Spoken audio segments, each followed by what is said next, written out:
And we are live. Hello, everybody, and welcome.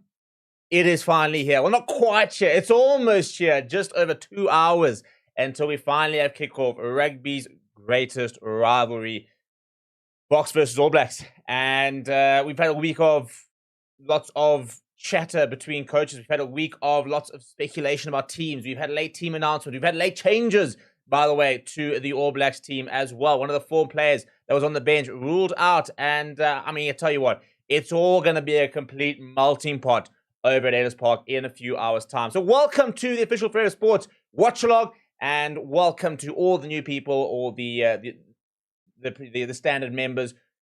Welcome to the build-up, really, because we've got a couple of hours to really get into it, but we've got so much to cover. There's been Rassie Erasmus in the press.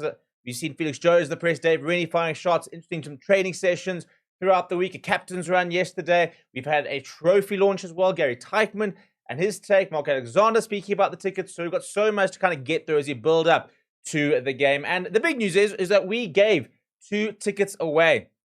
And he's in the comments over there. Will be saying that he is on his way to the stadium. We gave 2 tickets away to this game, which was very, very cool, and very glad that we managed to give it to somebody who is going to go and enjoy the game. So, yeah, to George over there, hope he's having a good time. But we are going to potentially give more tickets away. So we've got a Super Chat goal match like we did on Thursday during the team announcement, where we gave those tickets away. If we get that Super Chat goal, which is 20 Super Chats or more, we will be giving away 2 tickets to Tuesday's game, Lions versus the All Blacks. And the hope is that next week, Saturday, we'll be giving 2 tickets away to the game at the FNB Stadium. So welcome to Forever Sports, where we're going to be doing lots of giveaways. If you guys haven't seen, for example, this morning we did do a big relaunch of our Members Club, and very, very exciting. We have launched a new Members Hub platform where you can basically get a whole bunch of different, of access to different things within the platform, including match packs, which have stats and battles to watch out for, all the teams, all the matchups, all the different stats and stuff like that. We've got all of that to that you can get available if you join the Members Club, and really cool to see the guys have joined the Members Club and are getting involved in that. So people are going to do score predictions in a little bit and kind of see where we are all at. But go to some of the comments. As Wolfie said, he's on his way to the game. And Carl saying, hey, birthday, Stevie. Thank you very much, Carl. Yeah, it is the big 3-0 for me today. So I'm hoping that we're going to see a 3-0 for the Springboks over the next 3 weeks. And hopefully we're going to see plenty of points being scored by the men in green and gold later today. I've got my jersey ready. I hope you guys have got your jersey ready. I'm going to crack a beer in a bit and enjoy the day. At the end of the day, it's a work day. So not at the stadium, not going to draw inverted commas. But I can't think of a better way of going into the 30s than having a beer with the people on the stream over here and hopefully enjoying some brilliant rugby in a couple of hours. So let's now smash the like on the video. Let's start subscribing to the channel. Let's start building up. Let's start getting your thoughts in to the comments and seeing what we've got to say over there. Cringy says, I think New Zealand will want a fast start, try and get South Africa turning backwards. Mo says, I'm watching an excellent match from 996 at Loftus right now. Africa says, I liked your video of the New Zealand team update with profiles. What about the box? You can get the box one over on Forever Box, which is a different channel, but obviously we will show you guys exactly what that team looks like as part of our build-up. So we've got plenty of time to get going. Get your comments on over here. You can see you've got a little comment box on the right-hand side there. When you join a member, you send a super chat, you get a little flash up, it pops up on the screen as well. We're going to try to drive up the engagement with our community, because you guys are what keeps us going. And that's why we're pushing for lots of giveaways and the likes of that, to really try and get you guys as involved as possible, and to reward you guys for being involved. So we've got lots to talk about, and I think also get some sort of heart rate tablets and the likes of that, because I think we're in for a very stressful couple of hours a bit later. But there's been an interesting war of words over the last couple of the week, really. Rassie Erasmus on Monday with Jaco Paper throwing out a few things. Dave Rennie then had his say about an hour later. Then the next day we had Felix Jones. Interestingly enough, by the way, I was in the presser on Friday with Hondia Stick and Peter Steph the Toy. And Rassie Erasmus and Felix Jones actually sat in for the press conference, which we haven't really seen before. At one stage, Rassie was starting to sort of sit and kind of, I think, basically just hear the questions that happen at the press conference and like that. I've never seen Felix Jones sitting in on a presser. So it was quite an interesting little thing to see what's going on there. It's been a very, very tense week in both camps. Lots of worried about spying or seeing and stuff like that. And and leaking information and seeing where things are going to go. So there's no doubt that there is a lot of tension on both sides. And that, I think, is going to just completely boil over a bit later. And I think we're going to be in for an all-timer. It's an early call, but I think we are going to be in for an all-timer. I mean, the weather here is absolutely gorgeous. This long sleeve is very, very unnecessary.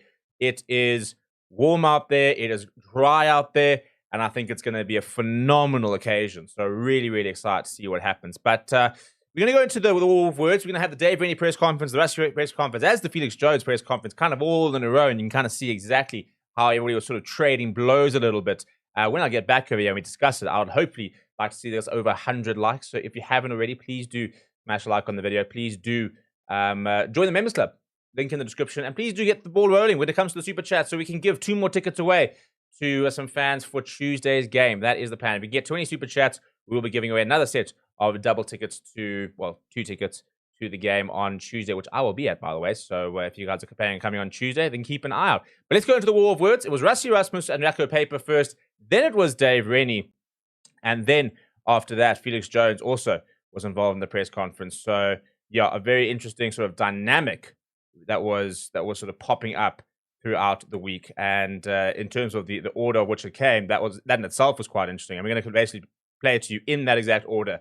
And you can kind of get an idea of exactly where everyone is and what the sort of feeling is, and a bit of the tension really that is starting to build within the whole sort of tour. And that's why I say I think we're in for a very interesting game, because I think there's so much sort of small things that have been said and small details that have been emphasized to really basically drive some of the referee decisions or some of the things the referee's going to look at throughout this game. So let's get into that, and I'll see you in a bit.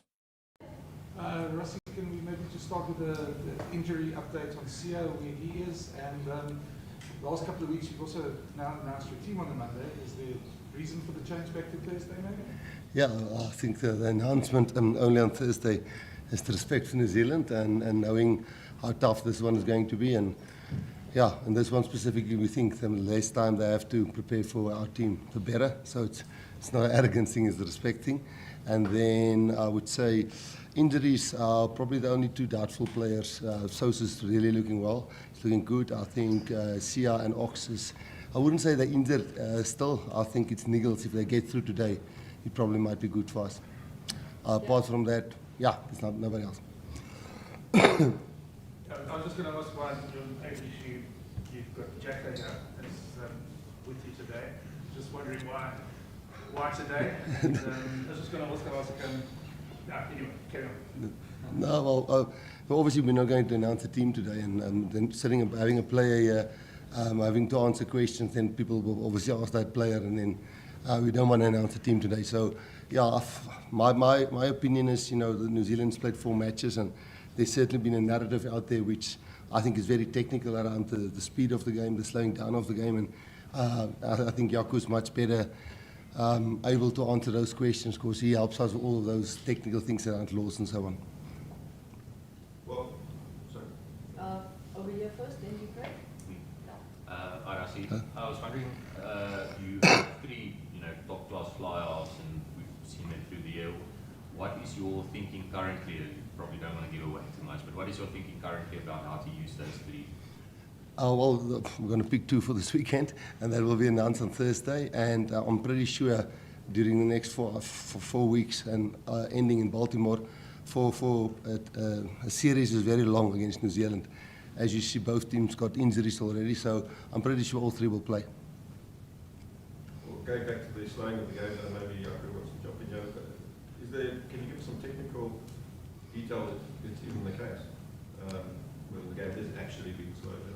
Yeah, look, obviously there was a shape of the game meeting beginning of the year where all the big ticket issues in the world is being discussed. And look, the things that come out of there is now we call it the key focus areas for referees. And that's basically the contract between refereeing and coaching. Coach your players to play this way. We'll try and referee this way. And then there's alignment on Mondays post-match. So I think the main thing is that over time, 5 games that we've played, we've not had one feedback that we slow down the game.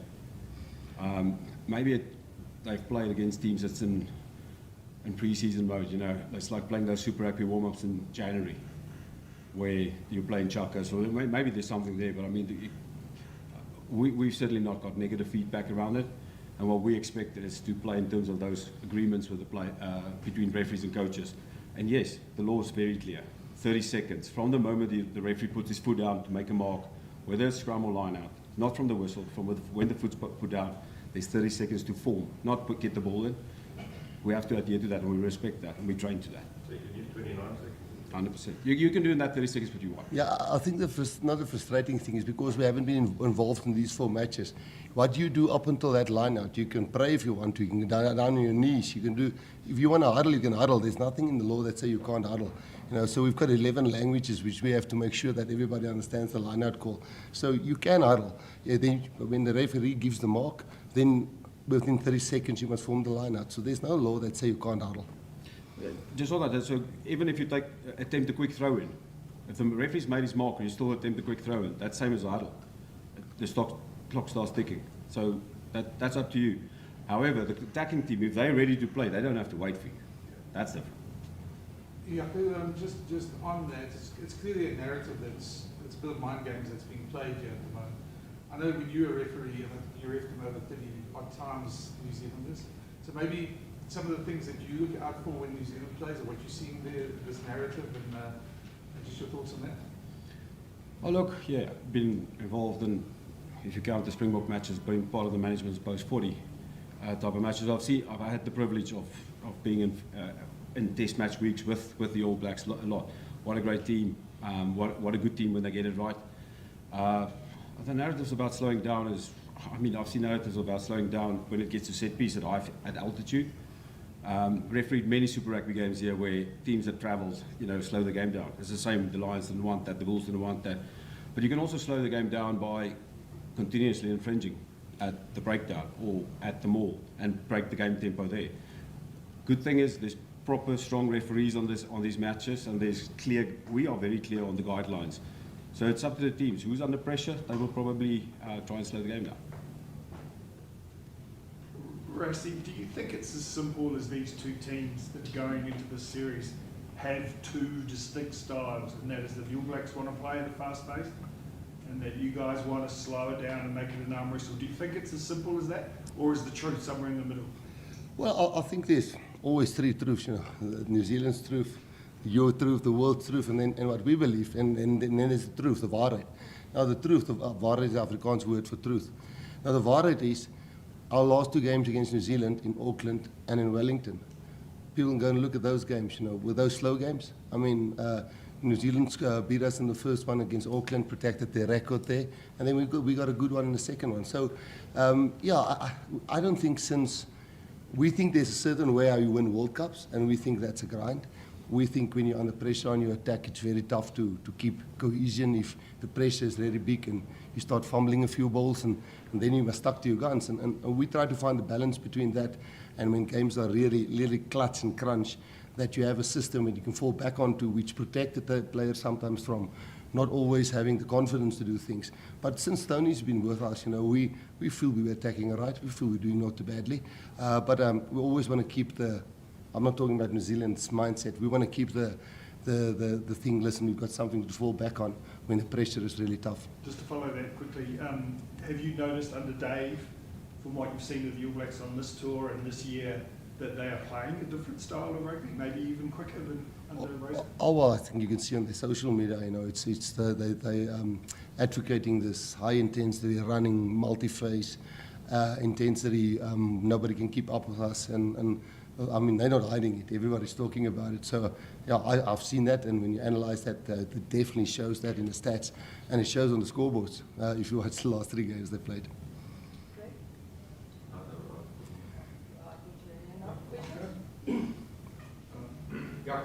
Just the legality of the shepherding that's happening when it's up and unders. And I think Argentina also showed that they are rather using a player to run after the ball going backwards rather than forwards. How do you negate that type of game plan, and what's the legalities around that? So first, the legality is you've got to be realistic and in a position to actually receive the ball. So if you're inaccurate, even if you try to get to the ball and you're inaccurate, you're penalisable because you're in front of the ball, you're offside, and you're blocking a player that can get there. So that's the legalities. It's the same for any other player. It doesn't change. However, you are at risk if you're not accurate. That's the first thing. How do you negate it? You got to beat them with speed. You got to get shoulder to shoulder and get yourselves into the contest. I personally think they're very legal with doing it. I think it's very clever with the winger running back competing. I mean, and not blocking. He's in a realistic position, and they catch a lot of those balls. I think it's a good tactic. Jacob, Matthew Carley, the referee this weekend. What have the Springboks experience has been of him, of the way he refs? Is there anything that you've got to look out for? Has it been a positive experience, Matthew? Yeah, I can actually say the same thing about let's take the first 3 referees that referees the next 3 weeks in South Africa. They got these appointments based on experience and based on what they've done in the last 12 months. They're incredibly strong characters. They not push around. So I think they get annoyed when we tell them how to referee the game because they've earned the right to be here and they know the game. What you know is, you're going to have a firm referee. You know you're going to have someone that deals with the breakdown. And you know that's someone that's going to deal with anything that is negative or cynical. He's very strong with those. And he does not get influenced by home anyway. Yeah. Rossi, just going back to the slowing down the ball thing, the narrative that is trying to be put out there.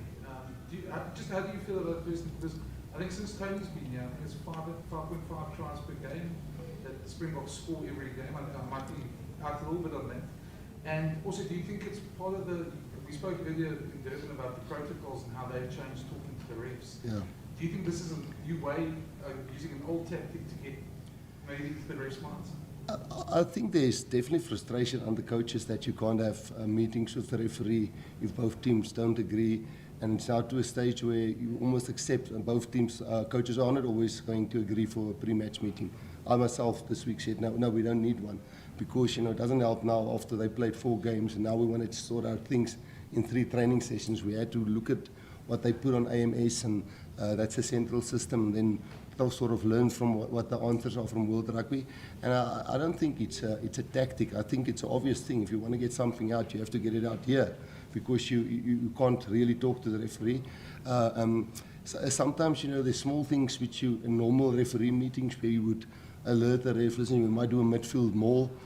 Just be aware of that, know the law around that. Now you can't because you have to have the meeting with the other coach. You can't say, listen here, we may be doing a front peel in the line out. Maybe don't stand there when we do the front peel because you might not see if it's obstruction or not.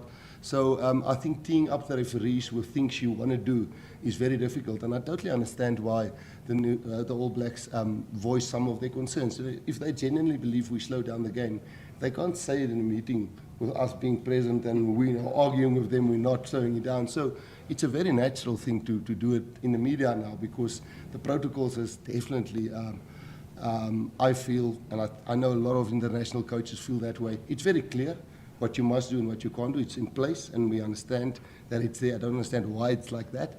But yes, I think there's definitely now a gap between coaches, scrum coaches and referees and small little tactical things and then you voice your opinion in the media. That's the only option. Okay, vloggers off, guys. Yeah, so Solomon will he's already on a plane on his way over here to replace Ollie Norris. We just obviously it's essential for us to have enough front row forwards. We've got a test on Saturday and ideally we'd have 2 fresh front rows to play in that game, which means we're not asking the test guys to back up 3 days later. So, so he arrives tonight, I think it is. Solo's tight ends. What can we go into recent to replace Ollie? Yeah, I see Ali played most of his footy at Lucid this year with the Hurricanes. So he genuinely plays both sides. Even with that, Pussy can play Lucid as well. So we felt we had pretty good cover and keen to get Solo in the mix and have a decent look at him. Noah, can I go over around that on Act 40's? He had a scan, so it's a PCL injury. But we're going to see how it is over the next 48 hours. So yeah, obviously we're a little bit thin at 9 as it is. So yeah, getting Noah in will be good. I mean, hopefully, we expect Cam to be ready to go in the weekend. We've still got KP if Cortez was no good, and would need Noah to play on the Tuesday. So look, good to get him in. He's excited. He wasn't long off the pitch for Tasman when I got hold of him on Sunday, so he's keen. Coach, are you concerned with the attrition rate so far? Is this about what you guys expected? I mean, you always hope for the best, but it's, there've been collision injuries outside of George Bell, who did his in a clarity jog session. So, look, it's the nature of the game. Look at Billy Proctor's injury over jackling a ball, just the angle he got hit on, and obviously Caleb, quite amazing really, because we think he did that first half, and he's catching ball above his head and charging into people. So amazing what adrenaline does. But so it's sad for those guys. Have their tour over so early, but it's the nature of the game. How's Damien though? Yep. Again, we're hopeful with him. He had a light run yesterday. He's doing a bit more work with the physios this morning when we were doing clarity. So he'll play a limited part in the session this afternoon. And we're hoping to get him running by tomorrow. So we'll know a bit more probably in the next 24 hours. Dave, your experience with the Chiefs coaches African teams, and you coaching against the Springboks before, can you draw on that this week, coming over here and playing Alice Park? Look, I think people often talk about altitude and things, and I guess as I spoke about in the media last week, it's not something we talk a lot about. Look, we're well aware of the quality of the side that we'll play against, and the pressure that they'll bring. They'll certainly have a line speed will be a hell of a lot higher than what we faced on the weekend, especially, and in any of those games, and then the intensity throughout. So, but we've got a number of guys who've played a lot of footy here in South Africa, and we know we're going to have to be really good. We're going to have to play at our best and force them to be below their best. And so it's been nice being here for a couple of weeks already, and we're preparing well. Dave, sorry if I missed this, but presumably Will and Cam are both going to be okay? We're anticipating they'll be fine. Yeah. So you'll have 3 guys with Tronati as well that won't have had a game since July. Obviously, you're going to have 4 tough games in a row potentially. Any concerns there? How do you get up to speed? No. Cam's played a hell of a lot of rugby this year, so him not playing so much lately is not a bad thing. Will came into that French test on the back of being out for a long time, and look, we're confident those boys will slot straight in. They're clear on our structures and their roles within it, and so we're just making sure they're physically ready to go. We've just been in Russ's press conference, and he had Yaka Piper up with him, and they made quite a point of making it clear that they're not looking to slow the game down. But they obviously felt they had something to address there. Do you see it as a clash of styles in terms of the pace the 2 teams want to play it, or is that a bit too simplistic? Look, I'm not sure. I'm not sure what Yako will be referring to. We've played club sides where it's been very slow, and lineouts. I think one of the lineouts against the Sharks took 50 seconds to set, and so we found against the Bulls had a much more positive mindset. There's a lot more ball on play, and I'm anticipating the Springboks will feel the same way. you going to be meeting with the officials with racing before the game? No. For us to do that, we both have to agree, and they sent out an email last week just to have a chat around maybe four key areas, and one of them was around the time wasting. And so Russie didn't feel there was any need to meet. I feel the same way, to be honest. We've had conversations via email, and we've got a summary sent to us this morning, so we're pretty clear. Dave, we've seen the Springboks try innovate before, whether it's lifting and models, and so don't you expect any tricks from Russie this week? No doubt. Yeah, look, they've been big innovators in the game. So yeah, like we've got a massive focus on us and what we need to do. Yeah, but we're aware of where they can hurt us, and but yeah, we're I guess we're not looking for certain areas that we think that they might throw something special at us. So I'm sure they've had a good look. We've played 3 games over here. We played 3 tests earlier on. They've used a lot of different players, and so I imagine he's got a couple of positive selection headaches as well. Dave, is this the biggest test in the game in international rugby right now? Is this the biggest test, and if so, how ready is your group for it? No, I mean, it's not for me to judge the scope of this contest, but we'll be ready. We've learnt a lot over the last 3 games. We've played a lot of players with all bar 3 of the touring party have played and got good minutes, which has been good for us. There's some genuine, real high quality performances from individuals, and that's put a lot of pressure on us. When we name our side, we're going to leave out some really good players. But in 4 tests, I think we'll end up using 30 odd players anyway. So the guys who don't get their opportunity this week would certainly probably get a crack at some stage during the series. So, but yeah, look, it's a hell of a series, isn't it? You're playing the world champions in South Africa over 4 tests. Massive interest all over the world. A huge amount of Kiwis coming over here to travel and embrace it. So we're really excited, and we'll definitely be ready. Dave, there's no doubt we've seen 2 Springboks in the last 12 months who can definitely play expansive rugby if they want to do it.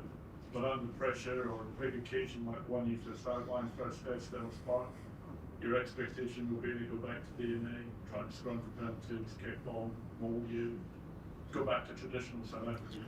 Yeah, well, I mean, you play to your strengths. That they'll see that as a strength. I think our scrum will bar up. But yeah, I think what they've been good at is, applying a lot of pressure. Back to back penalties, put you in a corner, and they're the best in the world at turning that pressure into points down there. They lead a lot of key metrics against all the other teams in the world, and so our discipline will be really important. Our accuracy will be really important. Our set piece will be massive. So, but yeah, that's exciting. We get an opportunity to measure up against the best in the world. So, boys, looking forward to it. On that, how important to have got 60 minutes into Tyrell on the weekend to get him? He looked distracted, he confident, he definitely. Yeah, it was good. Yeah, it was. He probably didn't defend as well as he had been against the Irish, and a little bit of pressure put on him around that. He defended really well on the weekend, and more importantly, his set piece was excellent. So, it was good to get time into him. It was good to get time into Cody. So yeah, those guys are ready to go. Dave, that team UK 3 weeks or so ago for the first test, how much have you had to change of that? Yeah, a little bits and pieces. We we were really, we were pretty clear on the 15, and then in the 8 guys backing up was going to come down to how we played here, and then we picked that side even before the Irish test, and so and then we changed the team for Ireland. So there's there's a little bit of change, but what it did do was gave us a bit of clarity around how we were going to manage the first 3 games, and so like I said, it's been really good. We've got some guys who didn't play at all in July have got good minutes over here and have fronted well. 6 games, 2 months. Have you had enough time with this group to make the changes that you want to get them up to speed? Yeah. No, we've had plenty of time. But it's the nice thing about being here is you got a captured audience. We spend a lot of time together, so culturally and connection-wise, and then the rugby stuff. It's been really good. The group are tight. So we've got to keep building on that, obviously. But look, I think we're in a good place. We understand the game we're trying to play and what's required. So the ability to now do that under pressure against the best in the world, that'll be the test for us in the weekend. It's obviously early on in the week, but are you expecting a bit of a shift in intensity just with being a test player? There's a real buzz, got a full week to prepare for a test, which is nice. So there's a lot of energy, there's a lot of excitement. Been talking about this tour for a long time, and so for the 23 that gets a play, it's going to be a massive occasion, but we need the whole group to chip in and work well this week, because preparation is going to be key. Whereas you kind of likened it today to, I guess, World Cup knockouts, that's how important each of these tests are. Is there a part of you that thinks playing the Springboks 4 times in a row might be tougher than a World Cup?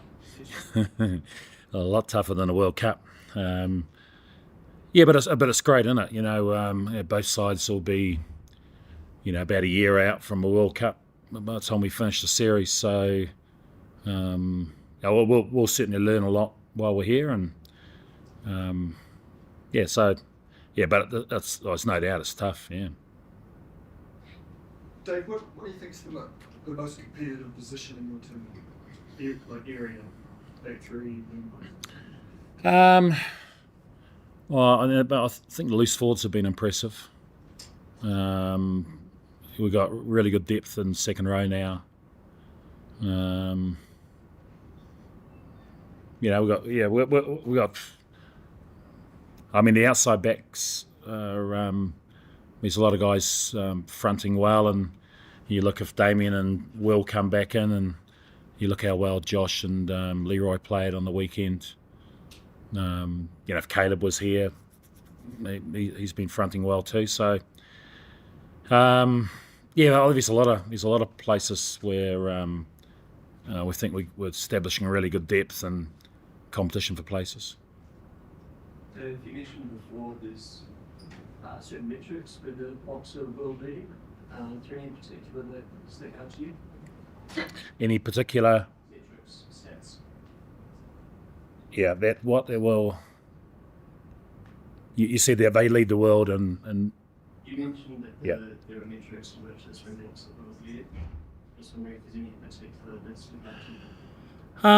What I'm talking about is, they lead the world in things like winning high ball back, amount of entries into your 22, amount of points per entry in your 22. And so, it all paints a picture around the fact that you got to limit the amount of times they can get in there, because they're the best in the world at converting that pressure into points. So, so denying them opportunities in there will be about discipline and about accuracy. They got a smart kicking game. They can trap you down there. They've got a pressure game as well. I mean, they've got a big pack and physical team. So so we know what's coming. But I mean, as been mentioned, they've got a team that can play as well if they want to. So probably didn't see that against Argentina, but I think the side they picked this week will be a fair bit different. Last question? Was there any sort of feeling within the team of sort of redemption for obviously what happened last year in Wellington and last 2 times at the Women's Championship? We haven't talked about that at all. So there's no sort of redemption or payback or any of that sort of talk. We're just trying to be the best we can be and get up against a quality side. So that's our focus. That's what Steve. Thank you. Stay where you are. The player's going to do it. Your role's obviously more analysis, etc. Just wondering, the provincial teams have now played the All Blacks. Just what the feedback you guys got and the interaction, what you learned from that?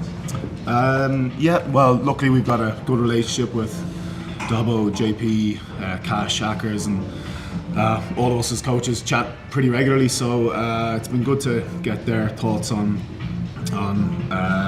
their games. A lot of it has been confirmation of what we saw in the Nations Championship. How they're trying to attack, how they're trying to defend, what they're doing, their kicking game, and trying to develop there. So a lot of it's been confirmation in what we've seen already. A couple of things probably caught them out. A couple of things probably trended across the feedback across the different franchises. A few things around the breakdown. They experienced like tuck shoulders going into the breakdown, which I know they weren't really happy with, reversed arm type non-wrapping action. So that was a consistent theme that came out, and probably the other big one for them was they were all actually quite happy. They created a lot of opportunity in terms of getting themselves into scoring positions, maybe 10 metres out. Most of the teams got multiple line-out opportunities there. And I think they found they were frustrated that they couldn't score with their maul, and it's tough when there's someone pulling you or trying to lift a leg or maybe just going off feet for a couple of seconds. So I think there was probably those 2 common themes of what they weren't too happy with, but a lot of it was confirmation. So yeah. Just can I follow up on that? Rusty mentioned just that the breakdown. You've just mentioned it now. You said it was Rusty's words was it's brutal. You've mentioned the tuck shoulders. Do you think it's a coaching tactic, or do you think that's just bad technique maybe from that? Well, I don't think it's something I've really seen with them over the last. We've obviously analysed them extensively over the last number of years, and it's not something I've seen regularly in them. But definitely, this is that the feedback we got from the franchise of what we've seen. There's an element of that in there. We're all for the physical side of the game, as everyone is aware. So, whatever word wants to be associated with it, we want it to be within the laws. So, we're just aware of that going into the game. Jason, can I just ask you, Jason? What is the difference between getting game time in 2 matches, 3 matches on the trot at the moment, versus you guys deciding to work behind this, almost like behind the scenes here, not having matches? Do you think you guys are getting prepared or fully prepared enough for what's coming away this coming Saturday against a team who's had enough game time this past week? Yeah, a good question. I think both teams probably to answer it are both teams are going to feel really prepared.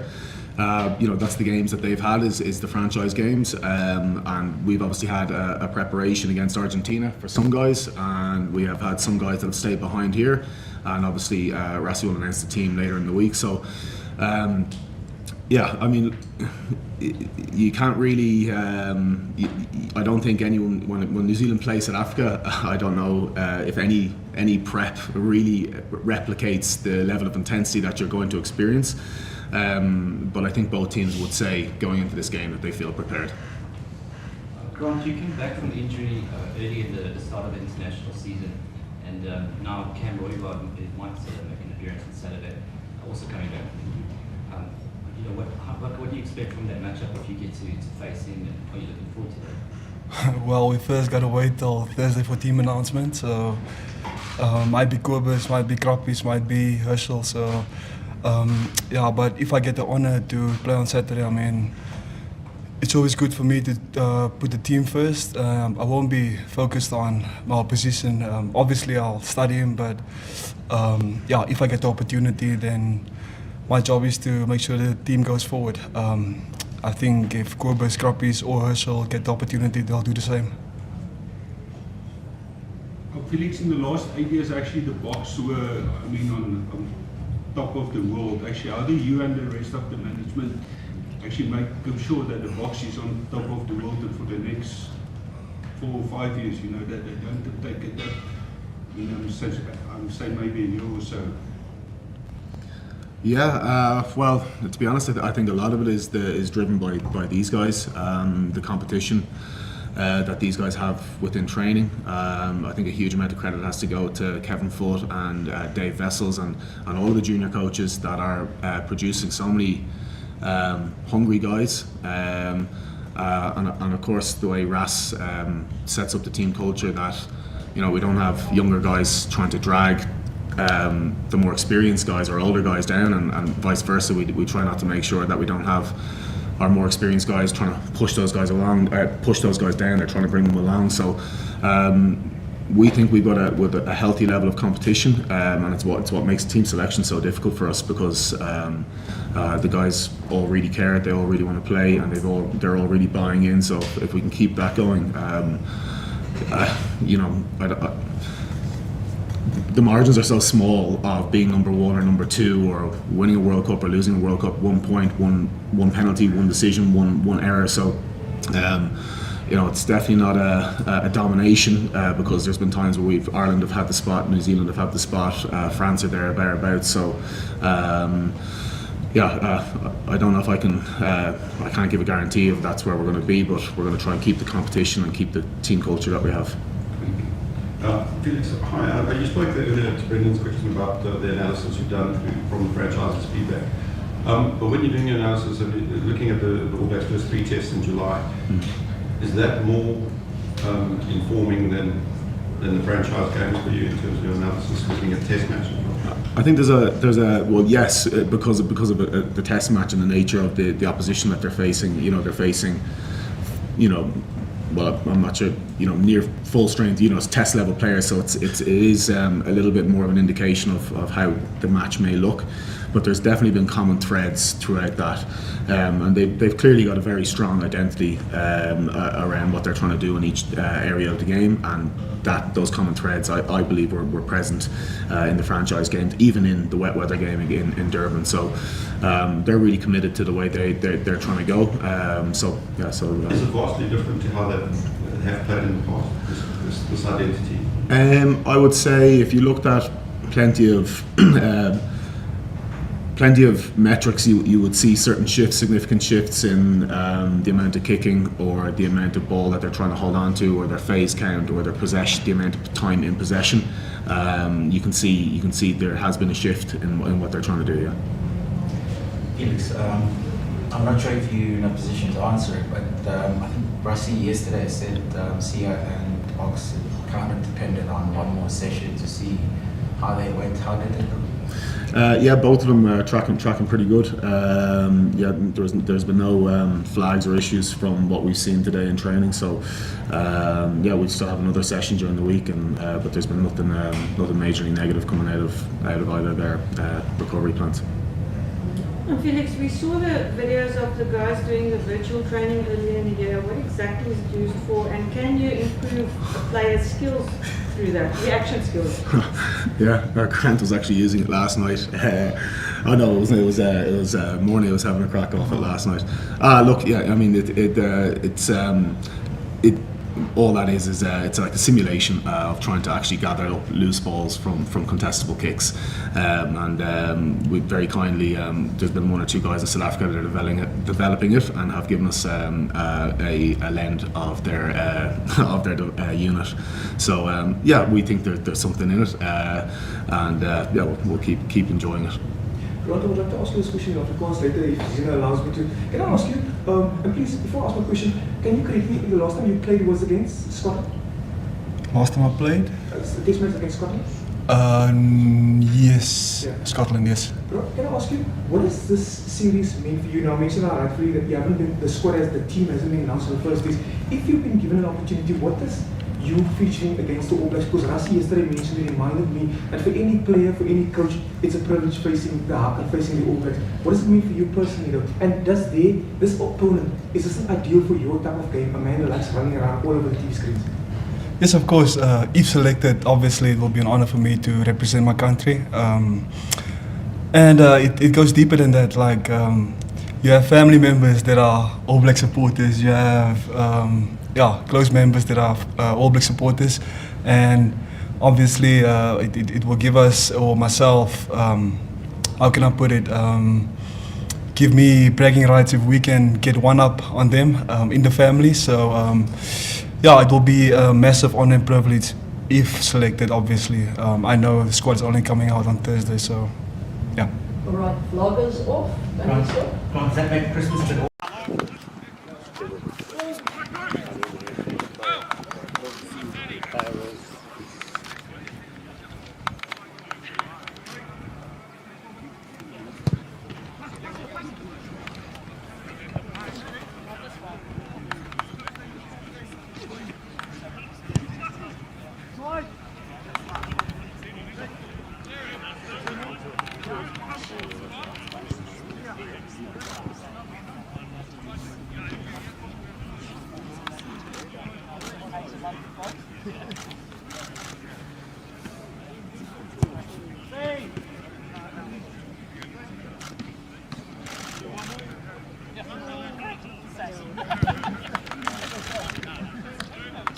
They called you, Bert.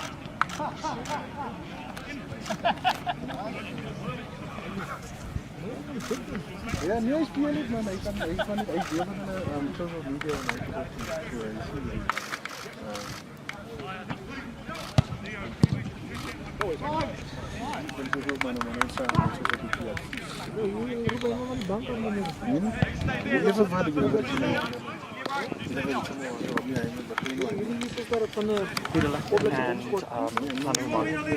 Very nice.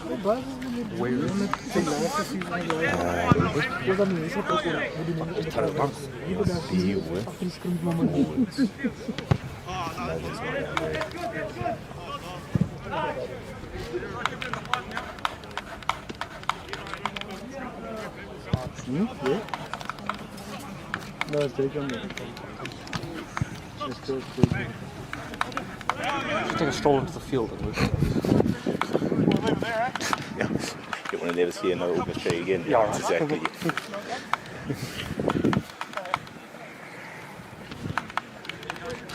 You cut his hair? I don't know. There it is. No, it's okay. With the cap on there. Mm.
Liam, I'm on you. How the hell was training today? Yeah, training was good. Been in Joburg 4 weeks now and got a game under our belt last week here as well. So it's been good. Has much changed for you guys from the tour matches coming into test week against the Boks? Not too much, I guess. Sort of our focus narrows down to just the one game now, which is the test match on Saturday rather than the midweeker. So yeah, our focus is fully on the Springboks this week. You haven't played the Springboks before. Is it the kind of game you can mentally prepare for from what you've seen in videos and things like that? Or? Speaking to some of the boys who have, this is one of the tougher games they've played in their career, Springboks at Ellis Park. So yeah, can't really speak too much on it rather than just trying to get my prep right and trying to get my mindset right there. What do you expect from the South Africans and the way they might play at Ellis Park? Obviously physical team and their set piece dominant, so I think we can expect that. think how much is on the forwards to kind of meet that physical challenge that you guys know is coming? Yeah, a lot, I guess. I guess in international rugby, you're going to come up against pretty good forward packs, and Springboks have probably been the benchmark the last few years. So it'll be a tough challenge, but the boys have prepped well, and yeah, we'll be up for it. Does it feel like a kind of a good measuring stick match for this group? I guess 6 games in, or whatever, 7 games in, feel like a good chance for you to measure yourself against that number 1 team in the world? Yeah, definitely is. We had the 3 games in the Nations Cup, and then few of the tour matches, but now we're into the test matches, and yeah, like you said, they're the number 1 team in the world for a reason. So yeah, it'll be good clash on Saturday, and good to see where we're at as a team. Peter, how are you dealing with the margin for error at the breakdown? What's been talked about all this awards and at rate round that's going to be officiated? Not too much. We haven't really touched on the breakdown too much. I guess for us, it's just getting our discipline right when the pitches are on and when they're not, and having that self-control. What do you make of the thing at altitude? Have you noticed anything? Yeah. Last week we got on last week, and playing in Pretoria, the lungs are definitely going. But being here for a week and a bit now, I'm starting to get used to it. So yeah, enjoying it. And just how exciting is it for you personally? A milestone match in the sense that you haven't played the Boks before and you haven't been to Ellis Park before. How exciting is that just as a pro rugby player? Yeah, it's real exciting. They're the number 1 team, and Ellis Park is, as we're a few of the boys have said they played their toughest game. So to hopefully run out on Saturday is it'll be a privilege, I guess. How do you sort of, I guess, make the most of the energy that'll come from Ellis Park and the strong Springboks supporters? How do you sort of make that or turn it around into your own advantage? I guess it's just to embrace it. There's a lot of people who would kill to be in our shoes. So just embracing the occasion, and getting to run out with 22 other brothers against the Springboks at Ellis Park. It's a special moment. Peter, there's obviously so much competition among the loose forwards. What have you made of, I guess, your individual effort in these midweek games, and do you feel like you've keyed your case for the starting spot or a spot off the bench? Yeah, I guess for me, I was just trying to get my rhythm throughout the tour games, getting a few more minutes under my belt, and yeah, like you said, the competition's pretty tough. Everyone's playing well, and the boys have been good. Healthy competition. Everyone's pushing each other, and ultimately we're making each other better. So it's been good. You beat Kenzie. Could we just get a word on how he trained today? Obviously, a bit of an injury still there. How did he get on? He was sharp today. He got through what he needed to get through. So he's trending well for being available for this weekend. So and that's all we can ask. Our medical staff have done a really good job, as well as our S&C, to make sure that they're taking every precaution they can, but making sure that he puts his best foot forward to be available for the team. So he's not ruled out as yet? No. Tonna, and in the past, we would have seen you playing here in Super Rugby. It's a very different era now. The class of 2026, do you think the fact that South Africa is no longer playing part of Super Rugby and you guys no longer playing South Africa in club level, is that an issue ahead of a test series? No, not really. It is what it is. You just accept what happens there, and you do the best you can. Obviously, not having South Africa involved in the old Super Rugby is, they don't get to travel to South Africa. So a lot of our guys, this is their first time here, and it's actually quite exciting for a lot of our players because of that. It's been a pretty hectic schedule, so they haven't been able to get out and see the sights as you normally would when you come to South Africa. But the beauty of going away on tours and building camaraderie, on both sides of that, both for the South African sides as well as the Oceania sides as well. That's probably what is missed the most. Yet again, it's exciting for us to come back. Some that have been here a few times, it's good to be back. For others, they're really excited around, coming to the Republic, and also obviously, sampling what South African rugby is at home, what it's like, and South African rugby hasn't disappointed us. The fans, the communities that have come out and supported, and obviously just supported the teams that they support. They can see that it's not just us on that side of the world that are fanatical about this game of rugby. It's great to see. Coach, 21-0 and 19 conceded in the matches so far. Are the All Blacks where they want to be defensive? Look, we're happy with where we're at, but we're not content. I think that's probably the feeling from us. We feel like we can keep on improving, and we know we'll need to when coming this weekend against the world champs. So we're not resting on our laurels around that. Yeah, we've made some improvements, and to be honest, sometimes we've made a couple of areas that haven't been going so well as they were in the Nations Cup. But we've got a bit of time before we get to this weekend's game to rectify those. Are you expecting anything new from the Springboks this weekend? Look, you got to expect a lot of what they're good at, and we know that's coming. But with the coaching stuff that they have in their group, we've got to be ready for anything. So, that's we plan for the best, and we'll see how we go. Tana, what are the fundamentals think back to when you were as a player, but also now as a coach, that you need to get right against the Springboks? They give them entries into the areas that they want to get into. So that promotes their strengths. Obviously, everyone talks about the set pace, but they've grown in terms of their attack the Kawes in the backs and utilising their fulls in the right spaces. The fundamentals of making sure that you look after the ball and control the ball as much as you can. So that means catching it and looking after it. But also, it's trying to imprint your own game. They're trying to do that on their side of the ball. We're trying to do that, and we get it. And those that can imprint your game and build momentum, it's like the fundamentals of rugby, really. If you look after your own ball, you get go forward ball, and invariably you're putting pressure on them. You sometimes come like more likely you'll come away with points. If you don't do that, then you're on the other side of that ledger. You guys have managed to get 2 matches in while your opponents, they've only played 1 test match against Argentina now recently. Does that give you guys a bit of advantage that you guys have a bit of underfoot experience the conditions here so far in 3 tour matches of all? No, not at all. This South African side's been together for a long time. They know what it takes to win big matches. And also, like their game is very solid and they know what they can rely on. So I don't think there's much advantage. Good actually memories of now the All Blacks. I think your first test was actually against the All Blacks.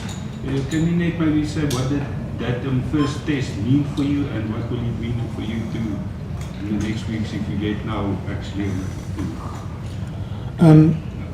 Yeah, it was. Sorry, good afternoon, everybody. I think as a little boy you always dream or hope to hopefully represent your country one day, and at that stage representing your country against back then the best team in the world, getting to experience that, experiencing it in Super Rugby but at an international level is a whole nother level. And if I'm selected for this weekend, then obviously I'll try and grab the opportunity with both hands and give everything that I can, not just for myself and my family but for the country as well. Malcolm, what's the feeling been like in the camp? Because it's a slightly different thing. It's not a rugby championship sort of mindset. It's not a one-off test mindset. So has it felt different? Has it felt more intense in terms of your build-up? I wouldn't say more intense, but we've always said it. We treat each test match the same. We know the magnitude of what this series is, and we know how big this weekend's game is going to be, and obviously we're trying to prepare accordingly.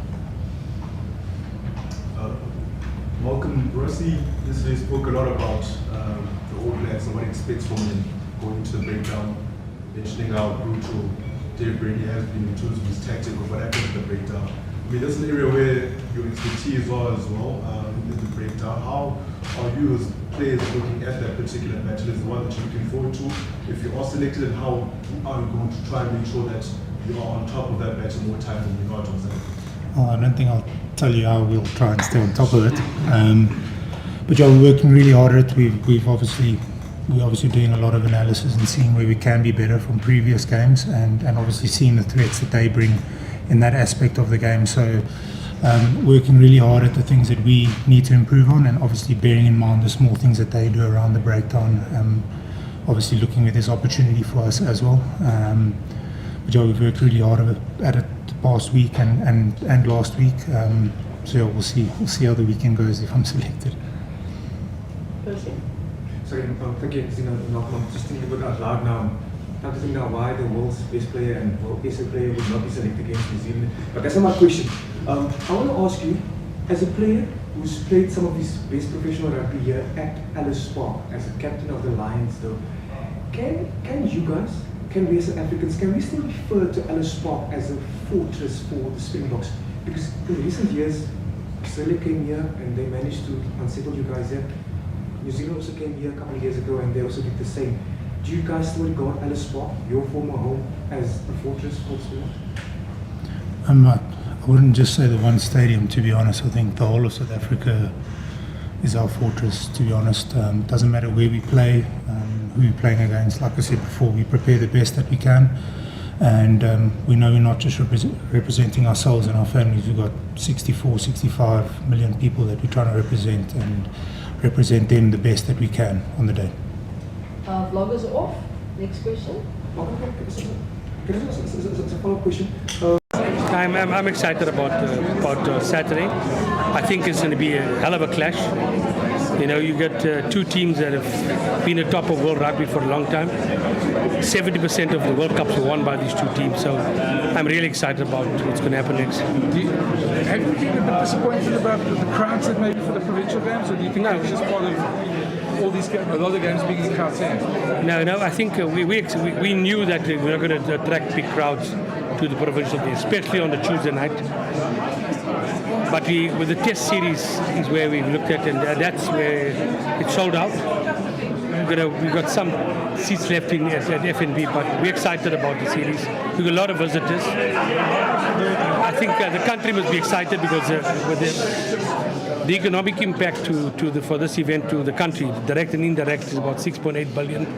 So they're the biggest beneficiary out of this, and I'm excited about that. Are there any lessons that you've learned already? I mean, we haven't hosted a tour like this for years. Or I know you can do probably a full review afterwards, but so far, this far in the tour, anything that you think could have done differently, or what to do, we should happen a bit differently? I think that one of the things that we should look at is not having midweek games, especially for Gauteng and Durban. The midweek games don't work. The weekend games seem to have done well, both the weekend games.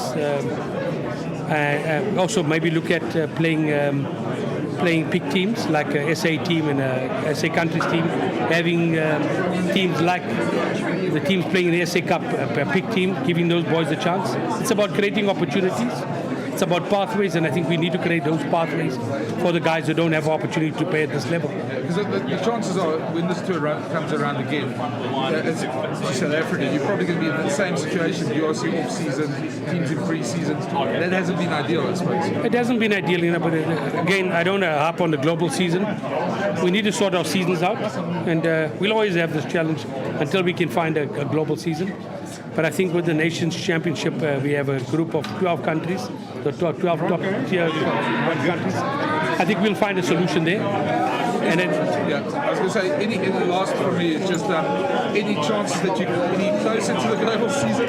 I know it seems to be a holdout. Can you twist the arm around here? I think we will be foolish if we don't find a global season, find a season that works for all of rugby. Because if we don't find each other, somebody else will start another league, and their players will be playing elsewhere. Thanks, Mark.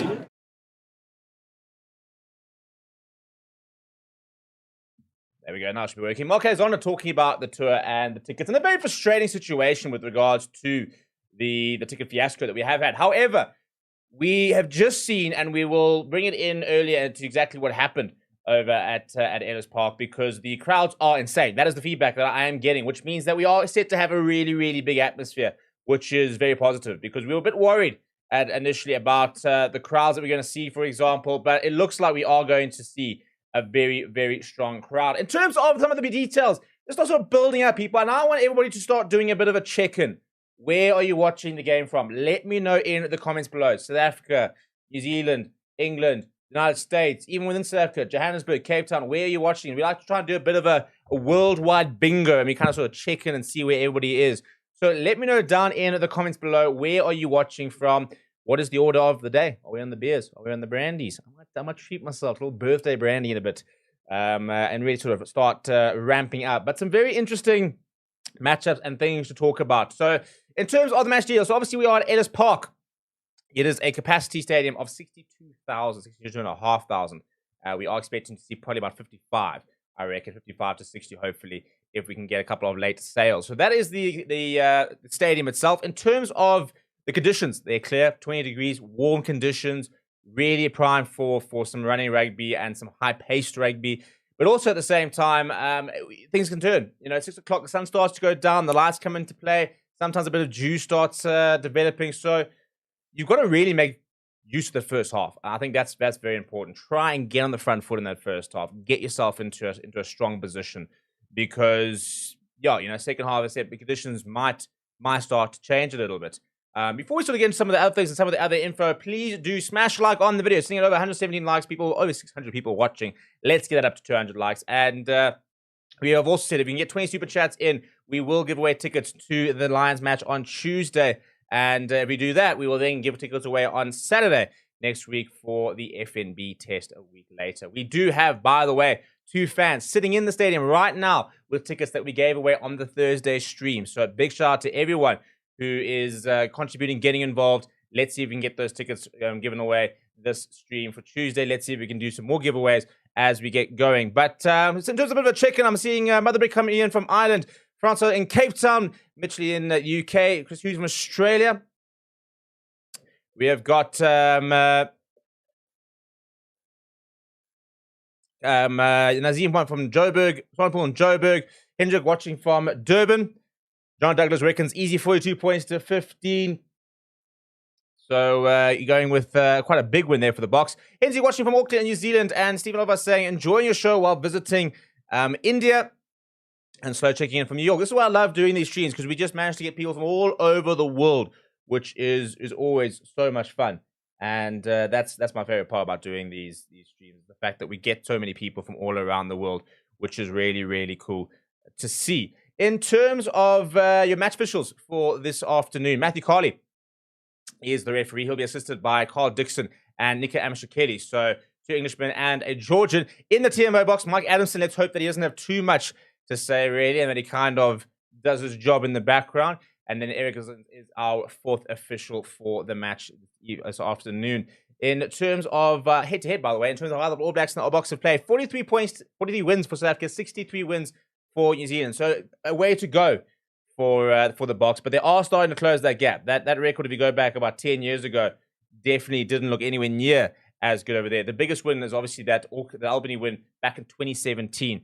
Last time, however, we did see the Box beat them 43 points to 10. So that's the recent record, with the All Blacks winning only one of the last 5 matches between the two. Last match was that record defeat, 43 points to 10. Probably one of the best we've seen the Box play. I think in the Rusty era, I don't think we've ever had a game where we just dominated so much and looked so comfortable throughout the game. So it was a pretty special occasion. And let's hope that we are going to see something even better this afternoon, or at some point during this tour. We can try and match that kind of performance.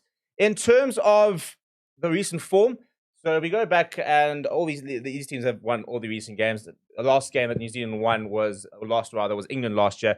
But for the Box, well, it was a sneaky win against Argentina, 17 points to 10. After that, there's been some big scores. 43 points to 0 against Scotland, 42-28 against Wales, 43-28 against Scotland, 45-21 against England, and obviously the big one against the Barbarians. For the All Blacks, they've also been putting on lots of points. And I think the big win there for them is that 40 points, 21 win against Ireland, where I think that was probably the best I've seen the All Blacks play in a long, long time. So they'll be feeling very confident about how they're trending and getting into sort of the right positions and the right sort of form into this game, which is really, really positive. So both teams have obviously been in very, very good form, and that's what's going to be quite exciting. In terms of the sides, well, if you look at the home side for the Box, in the front row, Oxenchair, Malcolm Marx and Wilco Low, that is a huge, huge talking point, because goodness me, is that a lot of power in that front row. And so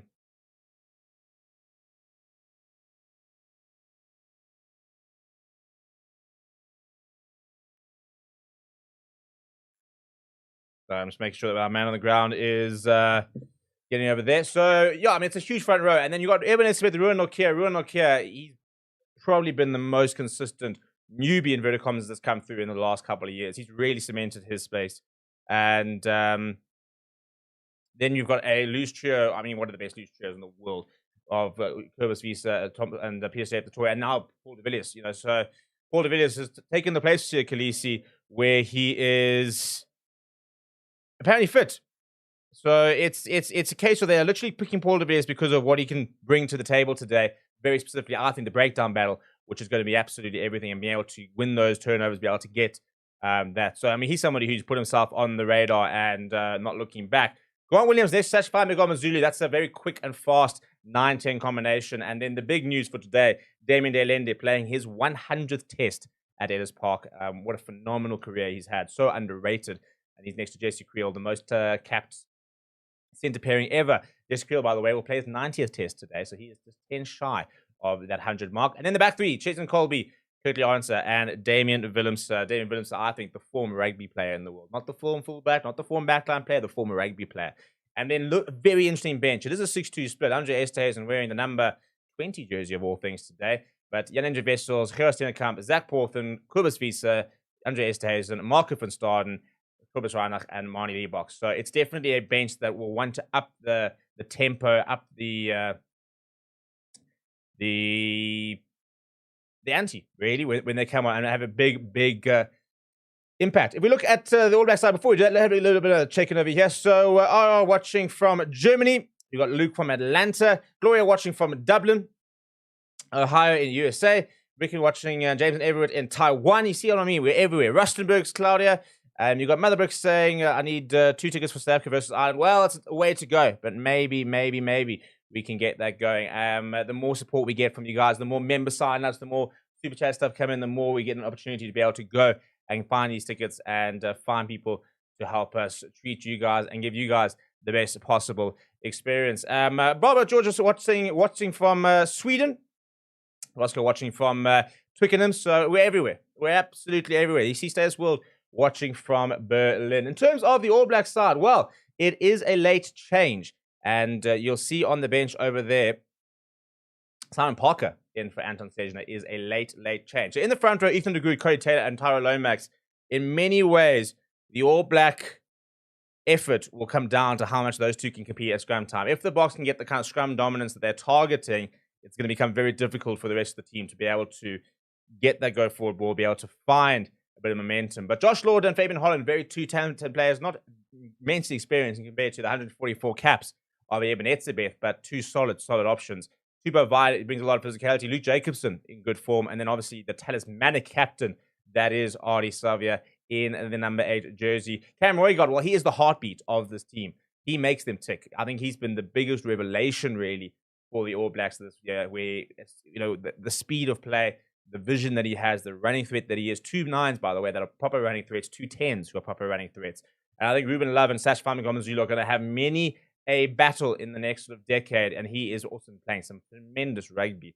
In the centres, Jordy Barrett opposite Damon Delende next to Quinn Tupai, and a back three of Josh Morby, Dane McKenzie, and Will Jordan. Big opportunity this afternoon for Josh Morby, who's very new in his career. I think this is his 4th cap, and a huge opportunity for him to really understand and get introduced to exactly what Test match rugby is, which is, pretty hectic at the best of times. And then on the bench, you got Safar Moore. I think he's a player to watch. George Bauer and Fletcher Newell in the front row. Simon Parker coming to the bench as a late change next to the likes of Peter Lakai, who's been very, very solid so far on the tour. You then got Kyle Preston, Antonin Brown, and Leroy Carter.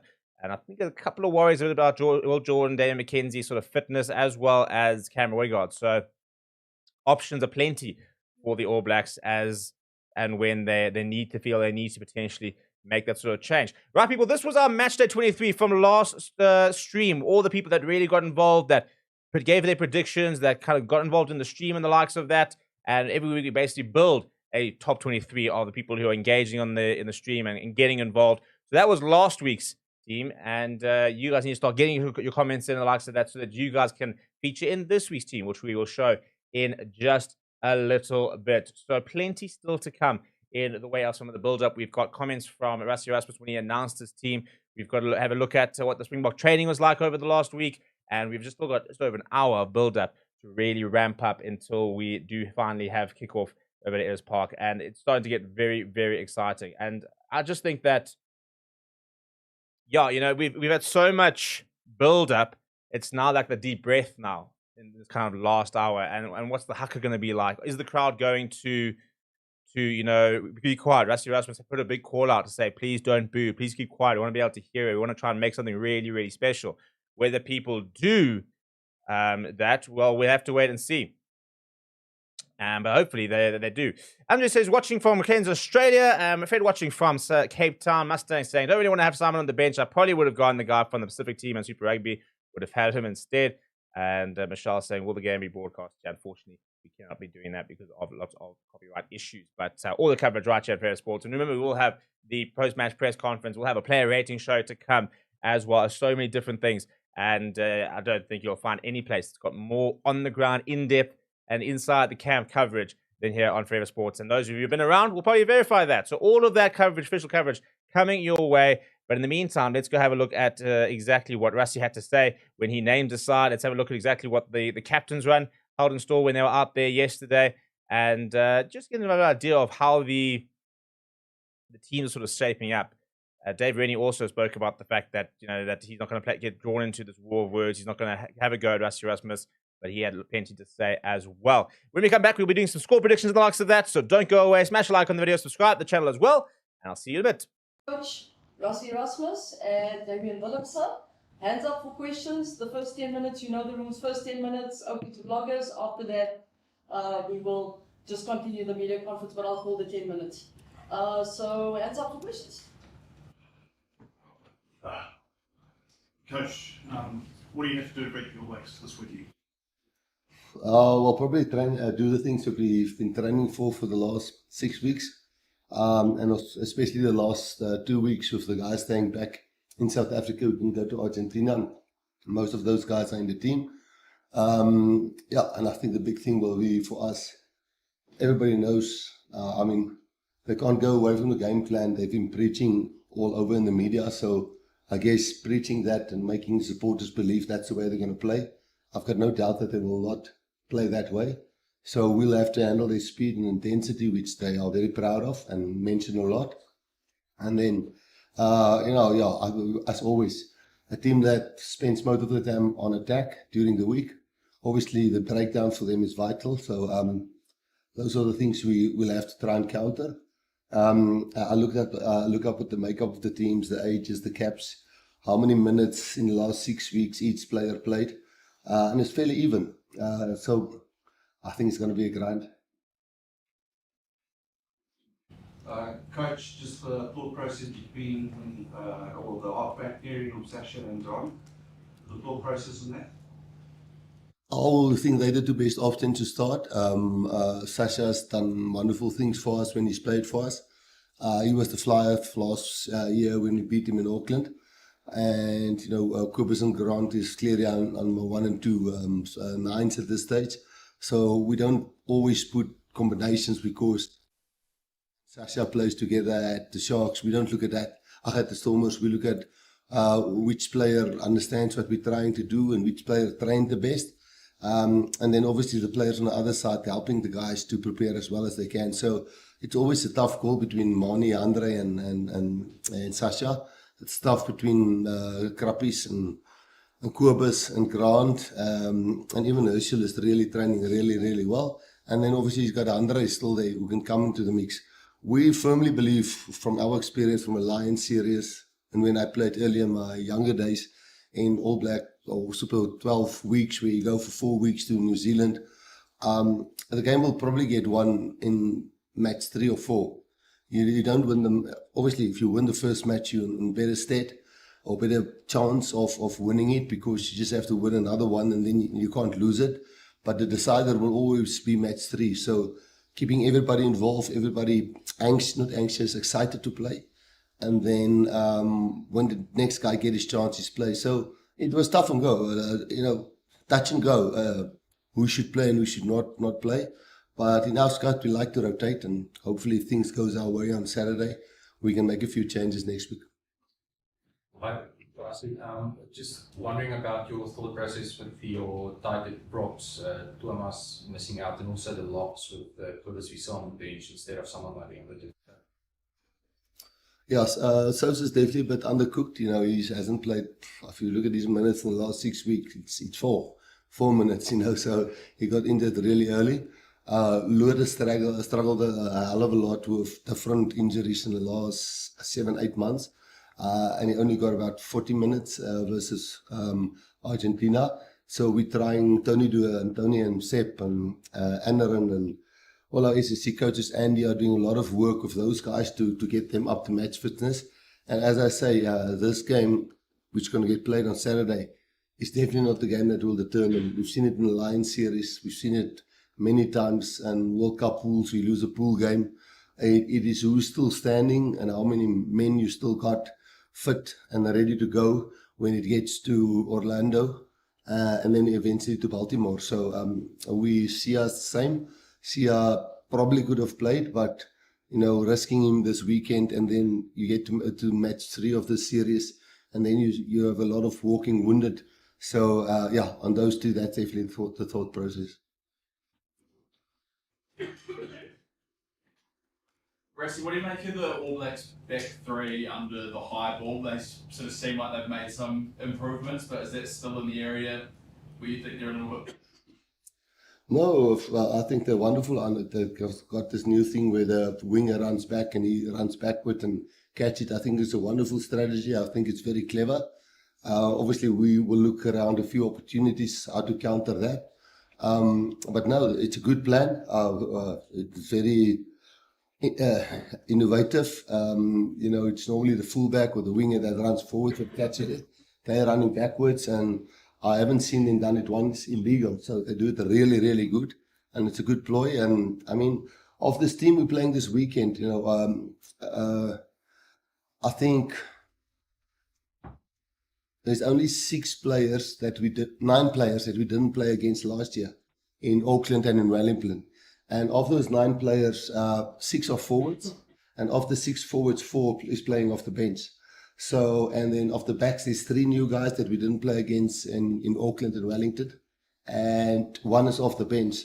So in theory, there's only 3 new guys in the starting lineup that we played against, which we didn't last year in Auckland. So, and in Wellington. So, skill sets get improved. So, with our players, with their players, tactics gets changed, and that's one of the tactics that they really do well with the wing running back and slapping the ball almost back with a fullback covering there. That will be a challenge for us. Rusty, can you take much out of the hiding you gave the All Blacks in Wellington last year? Sorry? Can you take much out of the big win you took, had over the All Blacks last year in Wellington?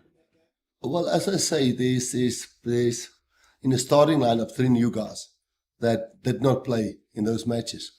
But we have experience from the past. We beat them in Bombela, and then they beat us at Ellis Park. We beat them well in Bombela, and then they beat us at Ellis Park. They beat us in Auckland, and we beat them well in Wellington.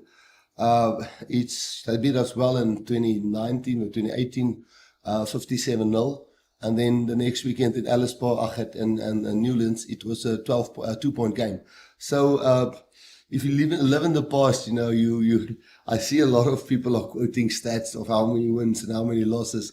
It's your last game that count. And our last game is not the last one we played at Wellington.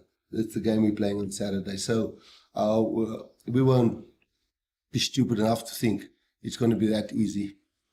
Rusty, what do you make of the All Blacks second row? There's a lot of height there. Are you expecting them to maybe attack your line? Yeah, Peter Steyn's pretty tall. Eben's pretty tall. Juan's pretty tall. So I think we're just as tall as them. They're a little bit younger. They're 23. I think the other guy's 25. So it's a combination of the hooker and the calling system and how we contest and what we want to do where on the field. And then the same with when they have the ball. You know, I'm sure they'll have a few trick plays like the Woodcock play way back in 2011 or when they caught us. They're doing really nice in and outs into the vacuum, which we expect. Obviously, they maul a lot. So they've got good players and a great hooker starting, and obviously the the reserve hooker playing off the bench is a monster. You can see that he's a physical guy. But yeah, they've got tall guys, but we also have tall guys. It's more about how in sync you can be on attacking lineouts when you have the ball, and how you can possibly disrupt their tall. Of Cody Taylor, such a good lineout thrower. It's going to be, I think, a very closely contested area of the game. Obviously been long in the making. Have you had to adjust your plans given the All Blacks changing coach and how they're playing differently?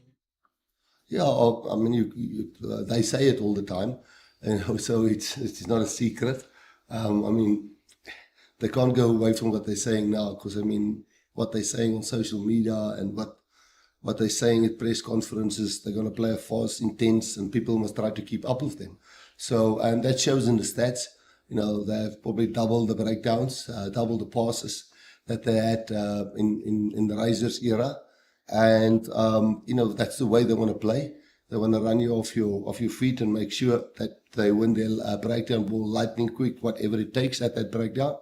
And that those are the things we'll have to counter. But then obviously we have the ball sometimes, and we have to try and imprint our attacking style on the game. So I think there's so many challenges in the game: individuals, tactics, set phases, kicking game, loose open running game, breakdown pressure. I think it's such a close contest. I mean, I don't think Dave can tell you who's going to win on Saturday, and I certainly can't tell you who's going to win on Saturday.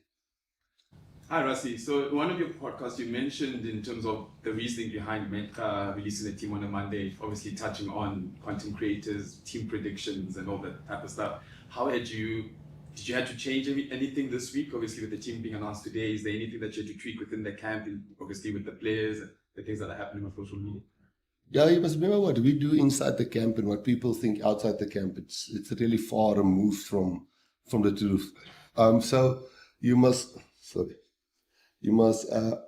remember you weigh up in a match like this, in a week like this. What is the best? Put out the team on Monday, and all the noises. I mean, you guys had a field day with speculating with team selections, and it's great for you guys. And there is the bad side of that is players think, shit, but I should be picked if the media say all of this. But when you announce a team on a Monday, the players all know the media can talk as much as they want. The team is selected, and you guys then that doesn't have to speculate.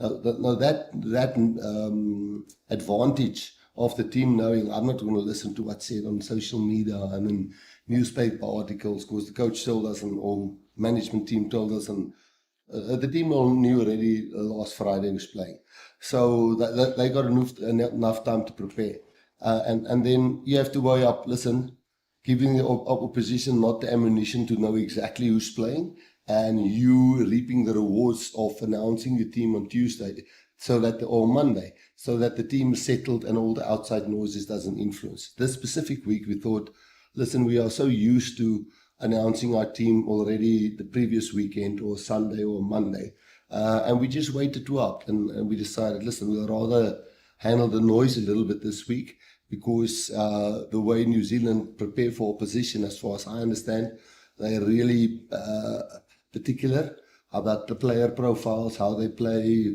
what they do, and they target certain players. And we just felt for this specific game, because they're such a dangerous team, they're number 2 in the world, we'll rather take the negativity that comes with team selection and all the speculations, and we had to wait up which one is the best advantage, and we just thought the Thursday announcements would be. Okay, Glove. Coach, was this a difficult team for you to pick? Absolutely. I spent a lot of guys in good form, massive competition for places, and there's a handful of spots that took a fair bit of discussion. And just which areas in particular would most be? I mean, the second row especially. The two guys were chosen with Toops at 6. We're really excited about that group.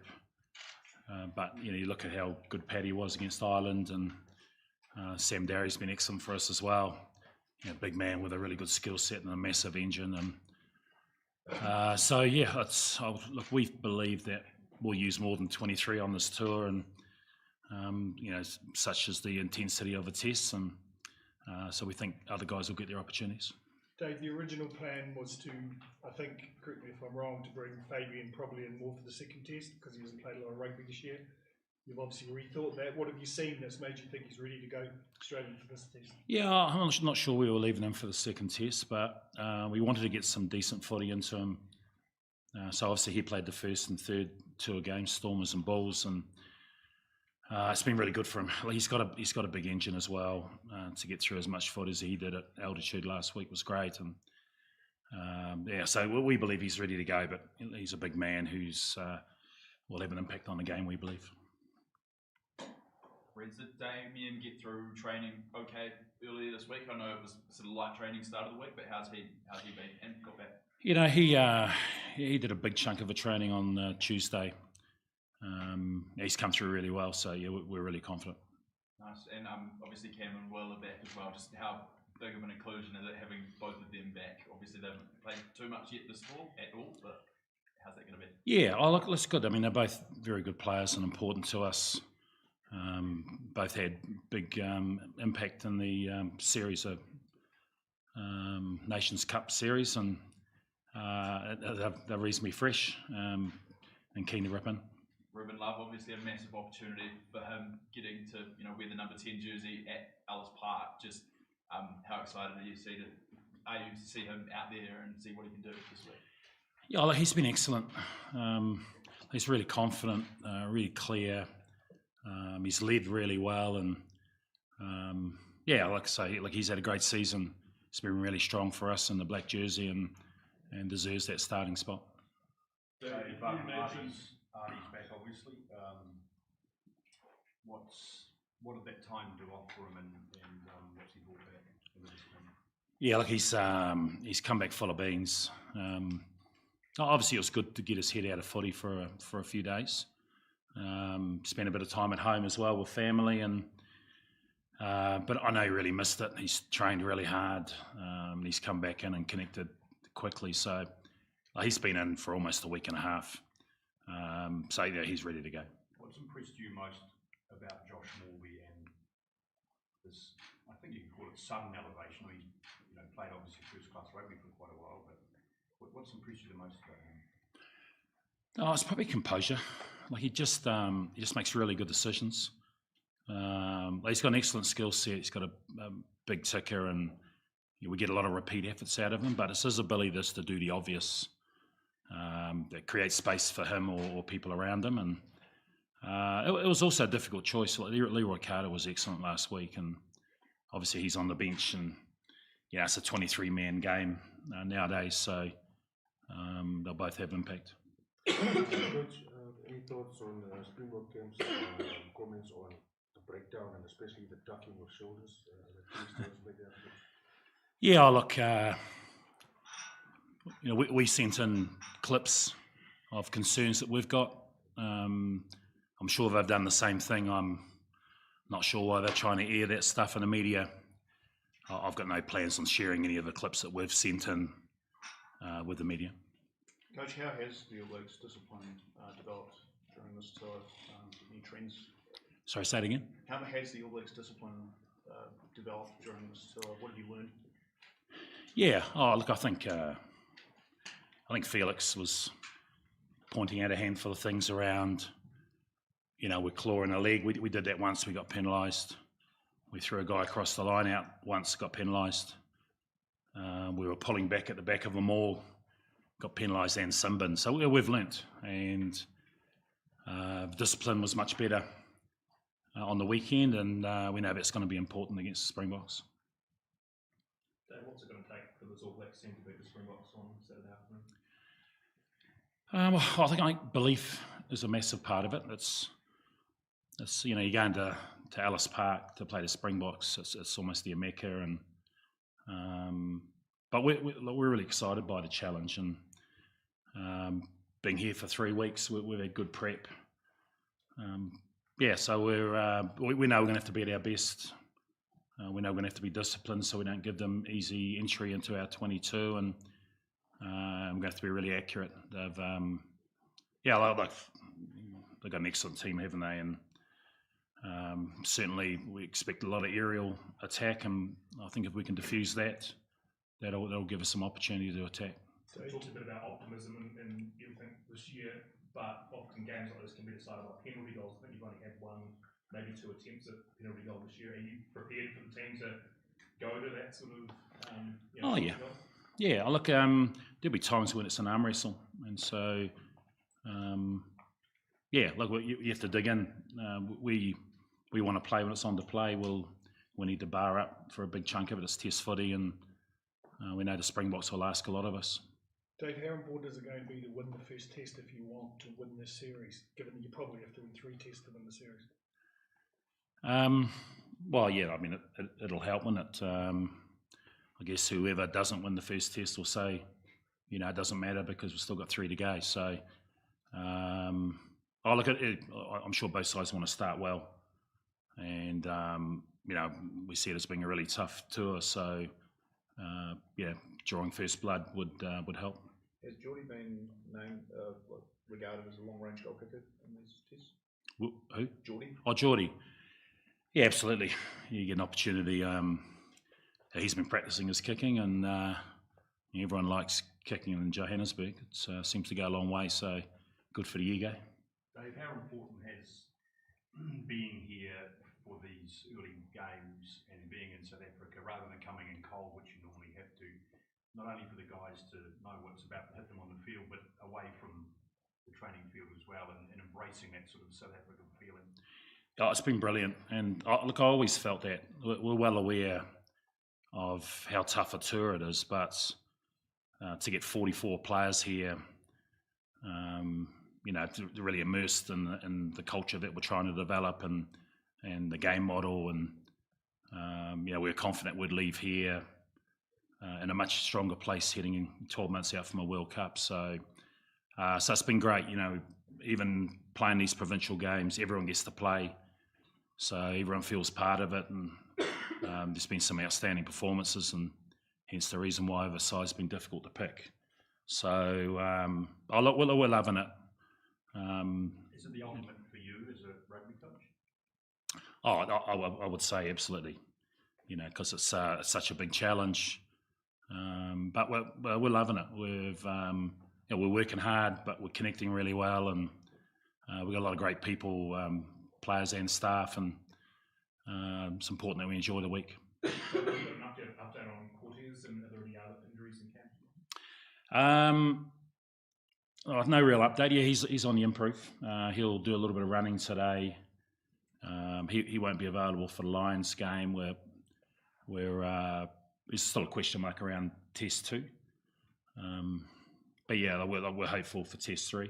Is Numia injured, or did you just not pick him as the backup this week? No, we just didn't pick him this week. He come off at half time with a bit of an Achilles calf issue. But we've gone with George's experience. The enduring image of those 96 games that we've all watched, either live or since, was I guess how much energy and everything was spent to beat the Box.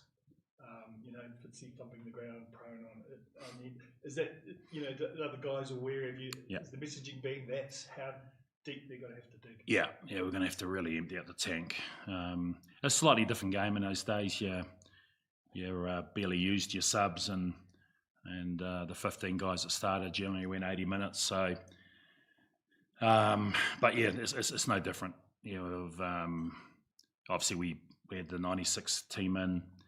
Fitzy sent a number of messages, and we're well aware of how tough it was for them to win that series and what it's going to take for us.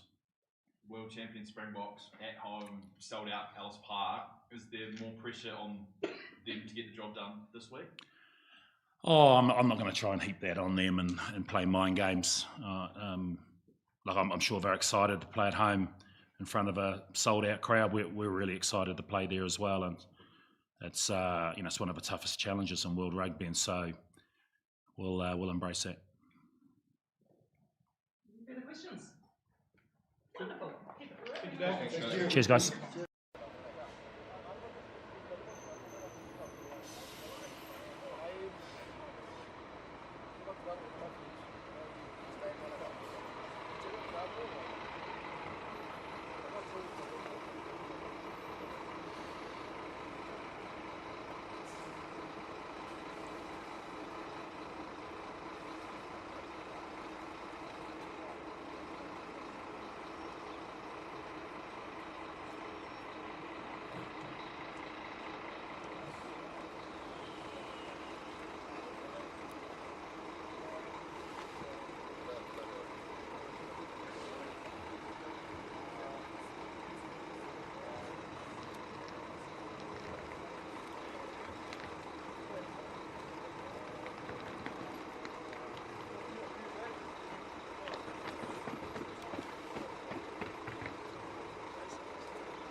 What then?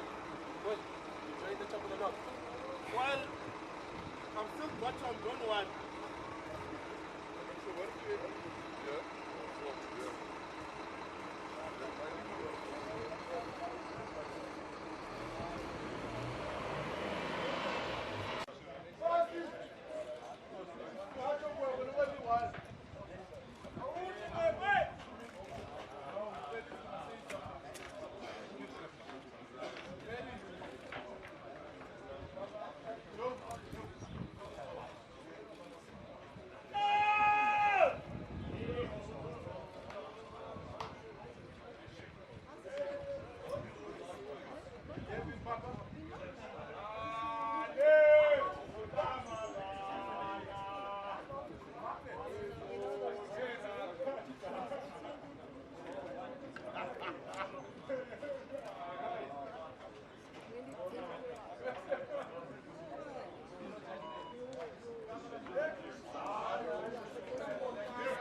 from that side.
The worst time. It's also dry and yellow.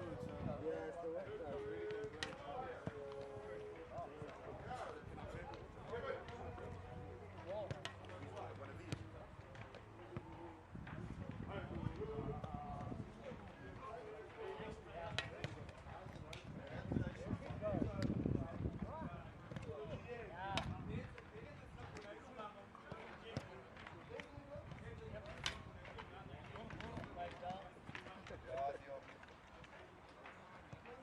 Yes.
the mecca of South African rugby behind me, and the Springboks putting in their final bit of preparation ahead of rugby's greatest rivalry test series. Kick-off tomorrow, 5 o'clock. All the preparation is done. 30 years in the making since last we had All Blacks versus the Springboks in a proper traditional tour. 3 tests in South Africa, 1 test in Baltimore. We've seen the trophy they're going to compete for. The Boks are looking ready. We've got the teams as well. Conditions at Ellis Park, by the way, looking absolutely phenomenal. The grass underfoot's been kept well. It's looking nice and dry. It's very, very warm. We're expecting to see a bit of dew maybe tomorrow evening when it gets to about 6 o'clock. But apart from that, we couldn't ask for better conditions for running rugby. Rumour has it that Rusty's really been pushing these guys in training, so we'll see if altitude comes in, but basically it's all systems go for kickoff tomorrow at 5 o'clock.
Right, ladies and gentlemen, we are just over 20 minutes away from kickoff. It is time to start locking in your predictions. And I want to know what you're thinking. Close game, high-scoring game, blow away, run-out win. What are we thinking? Big shout out to Neil, the latest member, to our upgrade the membership to the Legends Lounge and get access to our Forever Sports Members Hub. If you would like match packs, stat packs, analysis decks, competitions, as well as calendar syncs and so much more, do become a member of the Forever Sports Members Club. Literally, one of the things you can get is a calendar download where you basically sync with your phone and it will show you every single Springbok game. We get analysis decks, information decks about all the different matchups and the likes of that, and so much more on the Members Hub. Become a member of FS Members Club right now with the pinned comment as well as the link in the description. So right there, you can see the score predictions from the lads, and this is the Mad Crew predictions. With I've gone with 36 points to 28. Producer James has gone with 32 points to 24. Presenter Wes has gone with 38 points to 30. And very controversially, Mr. Ronaldo Mayer, the co-host of Rugby Unlocked, has gone with a 31 points to 38 loss for the Boks. So what are you thinking? Where do you stand with regards to that? By the way, it is looking absolutely terrific over there at Ellis Park. The fans are streaming in and things are starting to really ramp up, which is very, very exciting. So SDV says 38 points, 31 to the Bokke, basically the complete opposite to Ronaldo, but not a bad scoreline there. Mark's gone with 35 points, 32. You see, we're all around that sort of 25 to 40 point margin. I think we all think that both teams will kind of get there. Which team gets where is, I suppose, where we will see. But very, very interesting to see how everyone's kind of in and around similar types of score lines, but not quite sure exactly where we're going to land. I think we're just both very aware of the fact that both teams' defenses maybe haven't been as solid as you'd probably like they'd like them to be, but both teams also know how to score plenty of points. So some of the other comments earlier over here.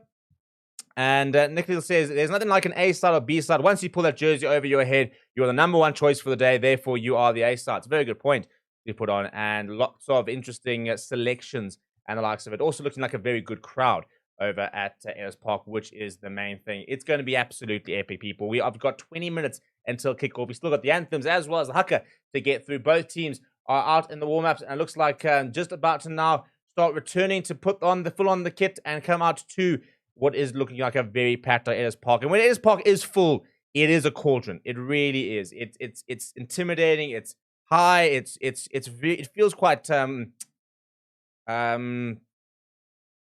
like debilitating almost. You know, like suffocates you. It looks claustrophobia almost. But there is a decent New Zealand contingent over there, and they're all sitting in the same block. So good to see a good supporting traveling fans. Always good to see traveling fans when we look at it. So what we're going to do now is we're going to look at the teams and have a final look at the teams and let you know exactly who is playing where, as well as then we're going to move into the anthems. Then we're going to move into, we've got a previous haka to show you during the time, and then we will have kickoff. People, last opportunity to get your score predictions, as well as let me know where you're watching the game from. What is on the menu? I've helped myself to a brandy to get through the nerves. I don't usually do it, but birthday brandy, if there's ever a time, it's to try and calm the nerves of this kind of game. Big 3-0 for me. Boks going to go 3-0 across the series. And yeah, a bit of brandy is going to go a long way towards helping calm the nerves. But in case you didn't know, here, there was a late change for the All Blacks. And Anton Sejna ruled out for this of evening's clash. And as a result, Simon Parker has come onto the bench. The Boks, however, are unchanged. Let's have a look at the sides. Then when we come back, we will have the anthems. We will then have the haka, and then we will have kickoff in just over 17.5 minutes. People, keep it locked on here at Forever Sports. Smash a like on the video. Subscribe to the channel as well. As mentioned, if you want to get yourself a match pack and all the information, get yourself into the Legends Lounge. Come and join our WhatsApp community where we share things like the official match day sheet and all that kind of information as well. So if you'd like to get access to that, then make sure you do get involved over there in the members club. And just for a for interest's sake, if you're wondering, that is what the crowds are looking like down there at the bottom over there. That was earlier on at Ellis Park, and it is looking absolutely epic. So really, really cool to see that the crowds are streaming in and getting themselves into the park, and I'm excited. It's really, really exciting to see that we are going to get a good crowd. In fact, there's actually live scenes right now as the final sort of crowds start to trickle in. But let's have a look at the sides, and when we get back, we'll move into the anthems, and then we will have kickoff. And last opportunity for you guys to get your score predictions in and let me know where you think this game is going. How confident are we feeling, Bok fans? How confident are you feeling? If you're an All Blacks fan, let me know down in the comments below. Kick off in a few minutes at a time. Get your predictions in the comments. And as mentioned, if you'd like to get more information, join the Members Club. And as well, if you'd like to kickstart the giveaway, we are doing a giveaway. If we can get up 20 super chats across the stream, we'll be giving away 2 tickets to the game on Tuesday. And we've already got 2 fans currently in the stadium right now watching the first game due to the giveaway that we did on Thursday for 2 tickets to this game. But let's have a look at the team, shall we?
Right, ladies and gentlemen, it is just about time. Damien Delendi taking to the field, and there are our abnormally large impies who are, a pretty big part of the watch of the games these days, aren't they? And it's all now time. All the speaking, all the war of words and the likes of that. It is finished. It is now time for the actions on the field to do the talking, really. And what a game we have upcoming, people. Please do smash like on the video. Last chance to get your score predictions in. Last chance, because moving on forward now, we're going to go into the anthems, and then it's kickoff, and then you can't. Then you cannot get your predictions in. Then it's too late. So you're going to have to get your predictions in now. And let me know what you think is going to happen. Let me know which side you think is going to come off. And that is obviously the box side as they do come out. As before we get into the anthems, as I said, what are we thinking? Last couple of predictions over here. Currently, one of our members says South Africa 31, New Zealand 28. Peter's going with Springboks 32, All Blacks 21. Another one of our members, Eddie Kluter, going with Kylene 31 points to 10. As I mentioned, if you'd like to really enjoy the game, go and get some analysis packs and the likes of that to watch with the game. That is on your members club. And if you'd like to go and join the members club, it is the link in the pinned comment as well as in the description below. And we are going to be running a competition, by the way. If we can get 10 super chats during the game, we will be doing another ticket giveaway for the FNB Stadium. And we'll be doing that giveaway next week, Saturday, which is very, very cool. So, if you'd like to make sure that your comment features on the stream, then also send a super chat. We get a little bar over here, which shows exactly what you got to say. So if you have a controversial hot take or the likes of that, then feel free to send a super chat and get it into the green. Otherwise, join the members club and subscribe to the channel as well if you are new. Couple of last minute predictions over here. Stephen Hogg going with 28 points to 17. Mariska going to 28 points, 27 with a 1 point game. Mark Squires, just before we go into the anthems, going with Boca 28, New Zealand 21. Let's get into the anthem, shall we? And when we return, we will have kickoff.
Right, ladies and gentlemen, welcome. Are we ready? 6, 5, 4, 3, 2, 1 is the countdown. And we do have kickoff. Box playing right to left. Sacha Van Zulu gets us underway at Ellis Park. And it's a good contest on the day. And goes straight to the hands, but well taken by Josh Morby. Rugby's greatest rivalry is finally here. And all the coverage right here on Forever Sports. How are we feeling, people? Let's get through the first 40 minutes. Let's make sure we finish, or start strong, finish strong, and hopefully get... Oh, Benjamin Smith has charged down! But I think offside is the call from the referee. It could have been quite the start if that was well-timed.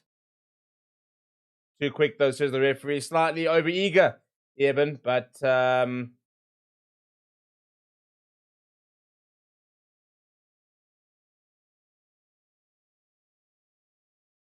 just getting on the offside line there was Eben, but I like the intent. I like that. You know, at the end of the day, he's probably one of the best in the world from a charging down point of view, and he's not entirely sure he's convinced with that call. And the first line out, and the All Blacks' first carry comes from Artie Salvia. He shows and goes. Nice good early tackle, getting nice and low there was Sacha Van Zulu, and up quickly as well. Quick ball off camera away guard. Soft hands there, Cody Taylor. Being brought down by Damon Delian. And on the ball is Malcolm Marks. And he turned it over as well. Brilliant work there for Malcolm Marks. But the All Blacks have then nothing returned it over. So the box slow to react to the turnover. Really frustrating. And ball back in the hands of, now it goes to Ruben Love. To Quincy Pye. And it's been a space out wide. Comes back inside as Will Jordan. Paul de Villiers makes tackle. Now the left-hand side. Filling in at flower was David McKenzie. Big tackle though. Nice dominant tackle. And Jasper Wiese over the ball. And wins the penalty. Come on, Jasper. I've been saying for a while, he's one of the best players in the world, is Jasper Wiese on his day. And he's added the jackal to his bag of chips in the last year or two. So efficient over there.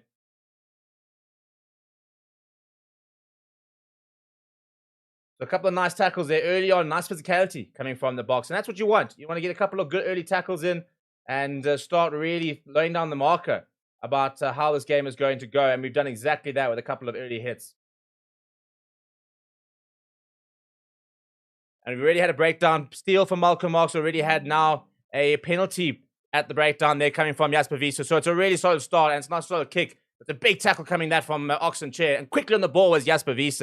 And we said in our Rugby Unlocked episode that this was going to be a battle of the breakdown today. And so far, two big positive moments from a Springbok point of view at the breakdown. Now, early on, inside the 22, Malcolm Marks needs to make sure he hits his line-out chair. We've got about a 6-man line from the looks of it. And they're going to go to the back, and it's completely gone awry. And Cody Kide's coming with it. So it's a really poor line early on from the box. Really frustrating to be in a good position in the 22 and then not be able to get it right. So an early chance goes begging for the box. Now, Messi go to the boot to the All Blacks, and regathered there from Will Jordan. No real contest coming from the All Blacks, but Paul de Villiers somehow seems to come away with that. And bit of space and Grant Williams wants to go quickly, goes to the right-hand side. Jasper Wiese gets his first carry.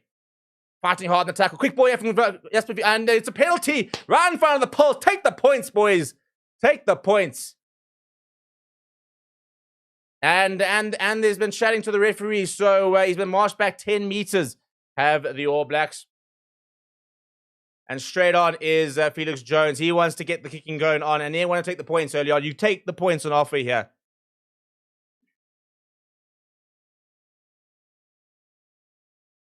But how's that for pressure at the breakdown? Yeah, Cody Taylor coming through and playing Grant Williams. It's a silly penalty to concede.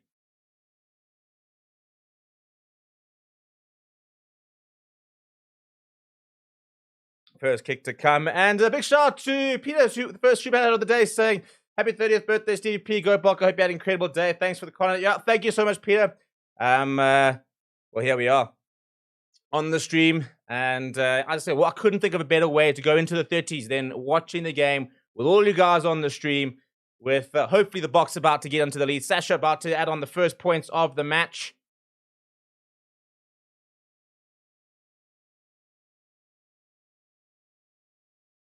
And looks pretty solid. It was a pretty straightforward kick. And we do have points on the ball through the boot of Sacha Zulu. Very solid start that from the box.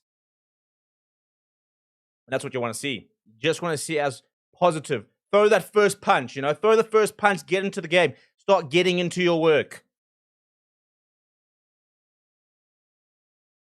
And the breakdown battle early so far has been the wins from the box. Deep where you start that towards Jasper Wiese down the right-hand side. Jasper Wiese goes on a bit of a run. Runs into Josh and Trevor Holland and working hard, but he's got the safety 22. So Grant Williams lining up here for the box kick. This will be a contestable, I'm sure, though he does have the safety of the 22. Important to exit. Goes to the boot as Grant Williams. And off goes Kirkley Arnson. Eben Etzebeth not far behind him and makes a good tackle on Will Jordan. Ball available, though, for Cameron Roygard. Cameron Roygard looking for quick ball. Goes to the left-hand side. Shows and goes.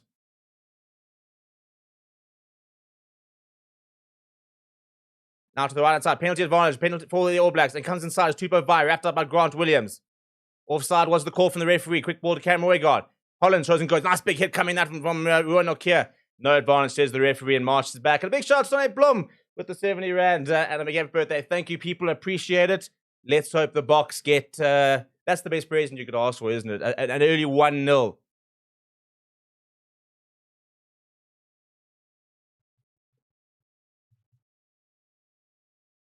So on the halfway line, at altitude, Geordie Barrett's got this in his arsenal, but they're turning down the opportunity to go for points.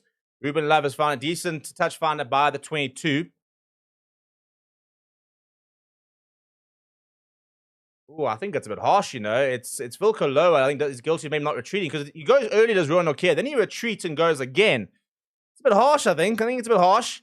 The big opportunity now for the All Blacks to try and respond, and they go to the front of the line, immediately looking like they're going to go for the rolling maul. No, they break up to the left-hand side. Artie Xavier brings in Geordie Barrett. Solid, nice low tackle coming from Paul de Villiers. He's been nice and very involved. Immediately to the right-hand side, back to Tupou Vaa'i. Wrapped up by Eben Etzebeth. Penalty advantage for a high tackle, though, says referee Matthew Carley. Once again, Cameron Roygard, a bit of a dummy there, and the block defense has been done by that twice. Just be a bit careful. Flat got from Roygard to Jacobson. Pick up and go. Goes Artie Xavier with a bit of space. Ball back inside of Cameron Roygard. Cameron Roygard getting away from 1-2. Eventually brought down by Kirkley Arnson.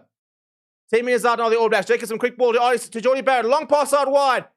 And now a bit of space out wide. And ball lands back inside. And the Gramble defense has been really, really good. And I think it's Eben Etzebeth who gets across.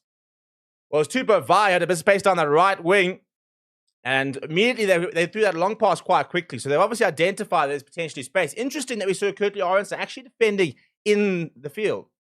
Or infield, you know, basically in the center of the field. So that was already an interesting moment there that, from whatever that's a defensive read, or we just kind of ended up like that. But we actually had the space out wide.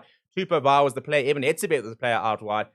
So from the line out, they didn't keep the wings wide. They've kept Tupou Vaa'i quite wide. And I think that they've done that to try and create a bit of a matchup up against Kirkley Arnson. So you can just see Eben Etzebeth there going a bit high, a bit frustrating. And they've gone to the corner once again here of the All Blacks. So trying to...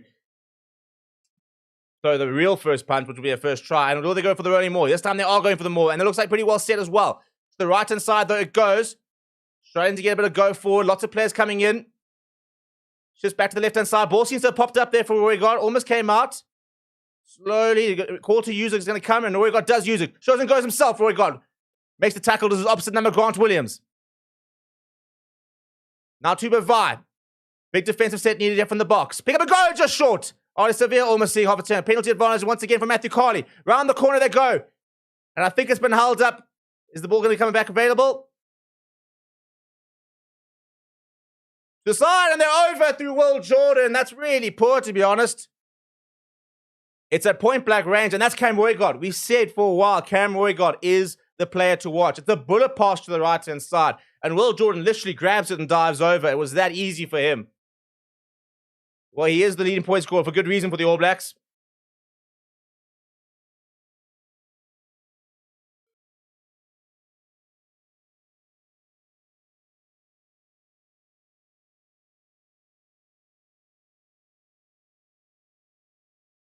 And Grant Williams, I don't know if he tried to get through ahead of that, but he's overrun that by quite a while. And that's allowed Will Jordan to just crash over. So first try for the All Blacks. Big kick this to come from Ruben Love. And this is why I think a lot of people were saying that this is going to be a high-scoring game. Because I think, and that's going to go, he's going to go to the right. It's not going to. So it's going to remain a 2-point game.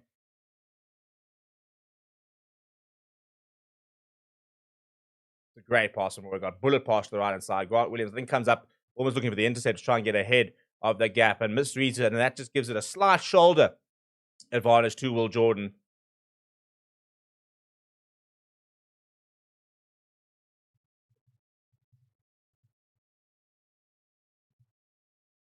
H.I. Mouthguard, I think that's Kirtley Orense. He's not happy, is Kirtley Orense.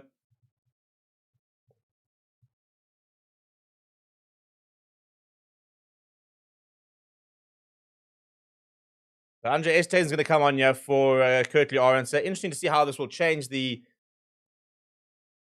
formation. I'm surprised I haven't brought on Kobus Reinach, to be honest.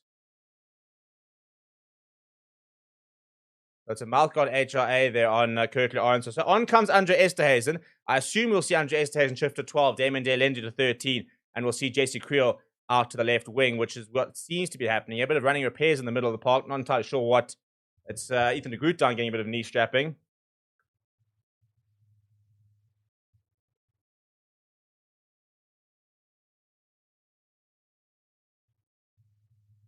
Well, is this now the All Blacks maybe slowing it down? 10 minutes in, a bit of knee treatment over here for Ethan de Groot.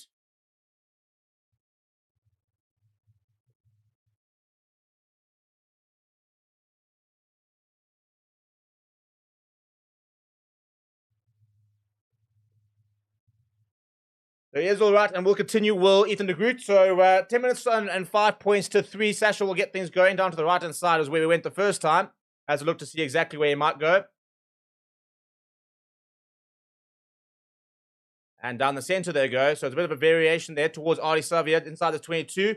And quickly there is Damien Willemse. So a solid chase there coming from Damien.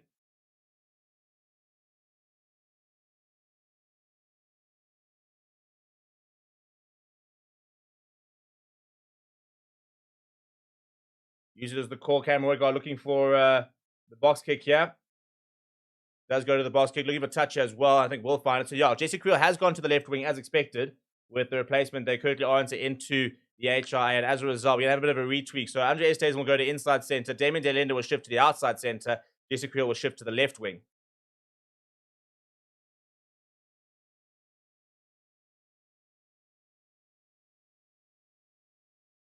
Well, the first lineup was pretty atrocious for Malcolm Marx. We've got it just outside the 22, about 10 meters out. This time, they go to Ruan Okia. No time issue. He hasn't got to the ground there, Mr. Ref, and that's what Ruan Okia. Penalty advantage here. As Chisholm Colby gets away from one. And eventually gets to the 22. Ball comes out loose and available for Grant Williams. He goes to Damon Delende. It's soft tear. Sasha gets the ball available and locked forward by Andre Esterhuizen, but we'll go back for the penalty for Ruan Okia not getting down at the line out here. A difficult kick. It's right up against the edge, so probably go to the corner here. Pretty blatant. Not sure why it took so while to come. He clearly doesn't get back down.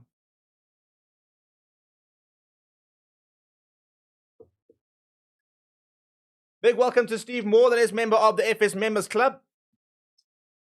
So it's 10 meters inside. The question comes here. Doesn't look like we're going to go for points. No, we're not. We're going to go to the corner. I mean, it's very kickable for Sasha, but deciding that we want to go for the full Monty here. But Cheers and Colby, that's a brilliant first carry. The step over here. Woo-hoo! Luke Jacobson is clutching air over there. Then steps back inside one. Well, Malcolm Marx needs to hit his line up here. Surely we can get a little bit rolling more here, people. Let's talk about the power game. Let's do the power game. He's closing the gap here, ref. He asked if they're happy, and now Tupo Vai's come in. He's clearly closing the gap as far as I'm concerned.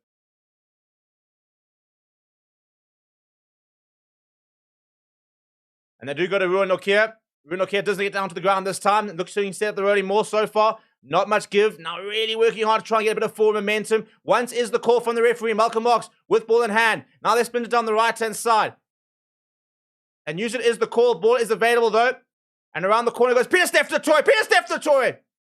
10 meters out. Quick ball. Grant Williams left behind by Oxenshire backwards. And Volko Low picks it up. And Quadzilla goes into contact. 10 meters out. Moving it to the right-hand side is Grant Williams to the hands of Jasper Wiese. Asking to fold all the All Blacks to the left side. Another penalty advantage here. And Andre Esterhuizen gets away through one. Andre Esterhuizen will go over. There it is. The box reply. And it's the power of Andre Estes, and he's just on for Kirkley Arnson and HRA, and his first carry, bang! Bumps off one and says thank you very much, crashes over for his 6th test try, and the Boks get their first of the afternoon. Oof, who is that? That is an awful attempt of a tackle. Boom, Josh Morby, welcome to Springbok Rugby. Just his 3rd test for Josh Morby, and he's just been introduced to the agent of chaos that is Andre Esterhuizen.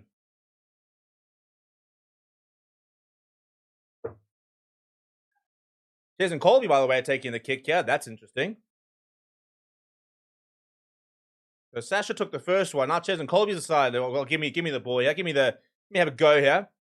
And it looks pretty good. Maybe we've got like a bit of a system over here because Jason Colby has split the poles and says, thank you very much, and we'll make it 10 points to 5. Well, here we go. Let's start to cook you, lads.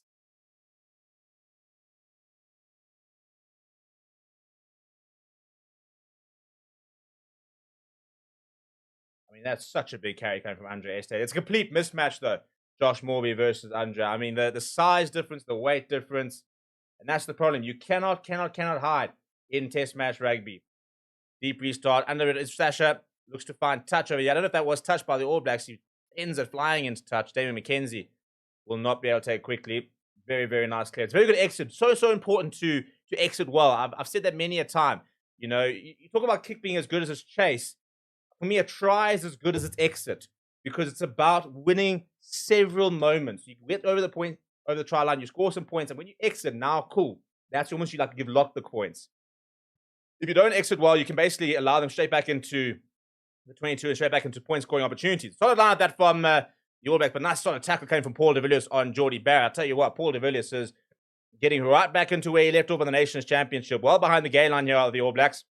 Goes to the boot, this camera we got, and comes through, does Quinton Tapia. And a test there on Damien Finnis, who takes it phenomenally out the air, and he gets the offload away to Jesse Creel. Grant Williams looks to the right, goes to the left to Oxen Chair. Heavily strapped right knee. That was what we thought might keep him out. Loses the ball, but backwards says the referee. And goes to Jason Colby at first receiver, who's actually going to put the ball in the end. They have said it is go forward. Well, is that maybe deliberate? Has Oxen Chair possibly deliberately knocked that on? Because he's like, I'm watching a lot of running around here. When do I get to go into my work here, which is the scrummaging? It's that one touch there. Just a slight knock-on coming from Ox.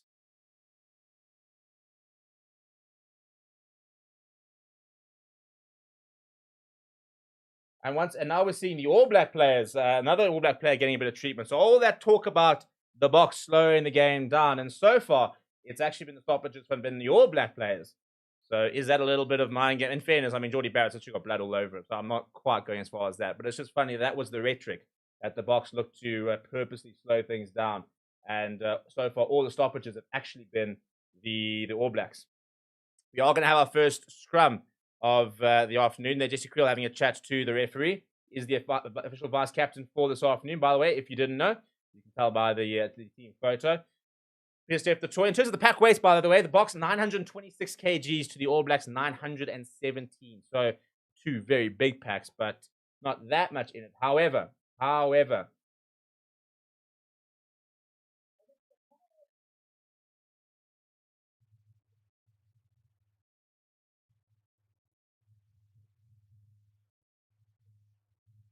yeah, you see Jesse Creel is telling the ref, saying, listen, can we just watch the stoppages? Because now Tupo Va's having his laces tied.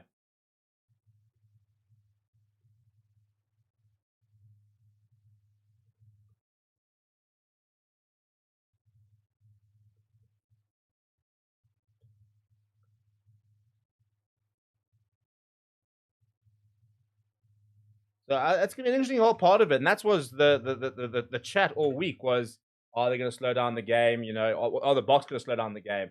And that was kind of the narrative that was being built. And, you know, now we're seeing that the All Blacks have been more guilty so far of slowing down the game. Ricky Bobby very rightly saying it's a war of attrition, like always. So first scrum, we're going to have a bit of a reset there. People, please do smash a like on the video. Over 3,000 people watching.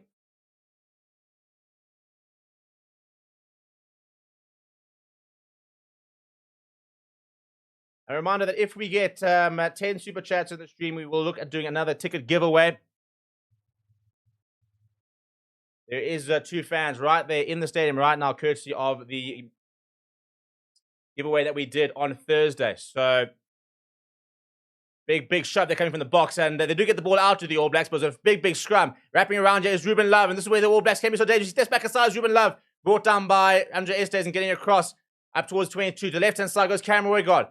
Rounded and looping around is Will Jordan. He goes to Ethan de Groot. Not really the person he would have wanted to up the speed or tempo of that play there. Penalty advantage. That's very, very soft. The ball is completely available. And over there. And say you can't jackal if the man is lying down there. So another penalty for the All Blacks. Matthew Carley, very quick to go to the whistle so far. We're seeing a lot of infringements early on. In terms of your match officials, that's often what people ask. This is who they are to you this afternoon. The man with the whistle is Matthew Carley. He's being assisted by Carl Dixon and Nika Amashikeli. The TMO is Mike Adamson with Eric Gosens, the 4th official.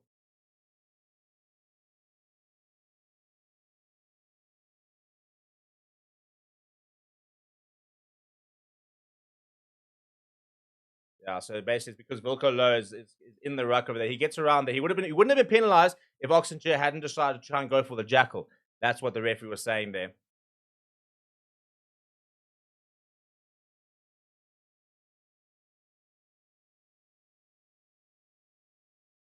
Now, for early comment, Oli Savia goes to Jordy Barrett. Jordy Barrett pops it up to now Ruben Love. Long pass out wide. Having to get across here is Cody Owens. So he's back to Shaden Colby.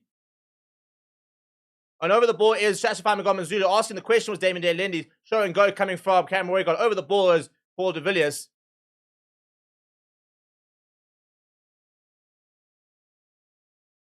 Now pops up here. And first carry really coming for Lord. On the ball, there's Malcolm Marks. Another penalty advantage, though. Pops it up and goes to Ethan de Groot. No, in fact, it's a penalty for a head, for a neck roll before it's the All Blacks. So it's against the All Blacks. And initially, the penalty, I think, was... Yeah, there we go. Got it from the TMO. So the penalty was initially for the All Blacks, but it's been reversed because of a neck roll. And it's Cody Taylor who has been pinged for the neck roll. And this was the thing. It's all about discipline. I think it's all about discipline. It's about making sure that you live on the edge, and that's the thing. So Malcolm Marks, they're saying, wasn't entitled to play it, but there was a neck roll on him, and that's the thing. They're saying the first infringement wasn't from the box, but then it overrides that because that is foul play, and foul play will always override a sort of a generic penalty.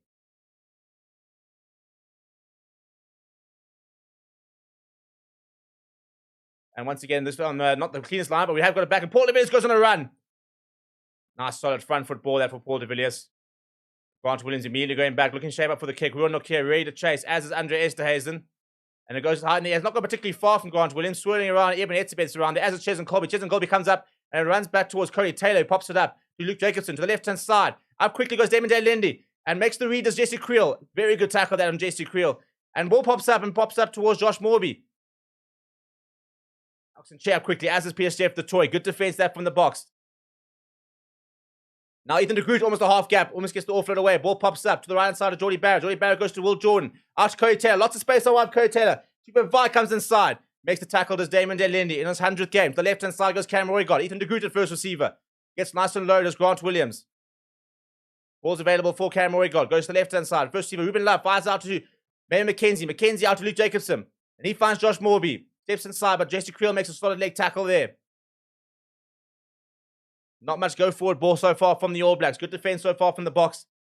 In this set, now set Josh Lord a little bit indecisive. And goes to the boot chair. Will Cameron Roygard. Cameron Roygard lifts it high. Caller coming as Damien Willemse. He's just phenomenal in the air. Absolutely phenomenal. It's a brilliant take. Ball available for Grant Williams. Sasha fires out to Andre Estes, and he goes to that left boot. And right up against touchline, McKenzie throws it right back inside to Ruben Love. Ruben Love looking for options. He goes to the left-hand side to Jordy Barrett. Jordy Barrett sees a bit of space down that left-hand side. Fielded by Sasha. Very well played.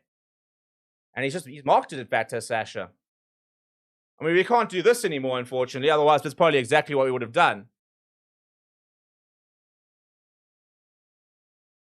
But happy to mark it. And a big shout out to Madelsey, who has sent a super chat saying, need the Springboks for my parlays. Well, there we go. There we go. People that are putting their money where their mouth is. Big shout out for the super chat. And then a big welcome to Susan, who has joined the members club. But just having a look at Damien Willems's catch out the air. That's phenomenal. It is brilliant. He is just so, so good in the air.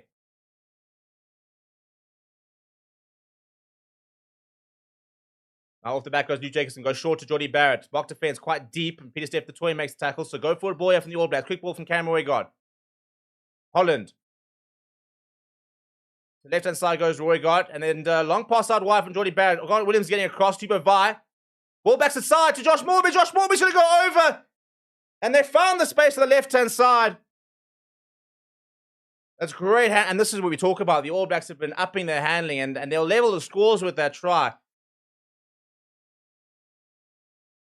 And the speed of play there is what makes it so impressive. Good hands, and, well, he was responsible, really, for the missed tackle, so he needed to make amends. But they find space down the edge over there, and Grant Williams had to try and make up and go across. And Tupou Vai just gets the ball back inside. Almost loses it forward as Josh Morby. Eventually regathers on the second attempt. And that's just a quick little inside ball. Support line is what's so important. When you run a good support line, it is everything. Absolutely everything. Well, kick to come. And I think everybody kind of expected this to kind of just trade blows here. 1 point, you point. The All Blacks get back in the lead. And Ruben Love this time makes no mistake, and he splits the pole. It's good crowding, by the way. First opportunity we've really had to get an idea of what the crowd's looking like. And it is a very solid. And that's the thing. Because he gets around Grant Williams, he sucks in Jesse Creel, and he has to commit to the tackle. And then Peter Steph the Toy is trying to get across, but then you got the mismatch. Morby versus Peter Steph the Toy. So back in the lead go the All Blacks, 12 points to 10. At the moment, 22 points scored in the 24 minutes. Oh, Damien Willemse almost gets there and wins the kickoff, but knock-on advantage. And McKenzie gets charged down, and they'll go back for the knock-on. And I tell you what, that could have been very interesting. That's 2 charged down so far. Evidence was offside, but Willemse up quickly to try and contest at the restart, and that is I mean, he's been so good.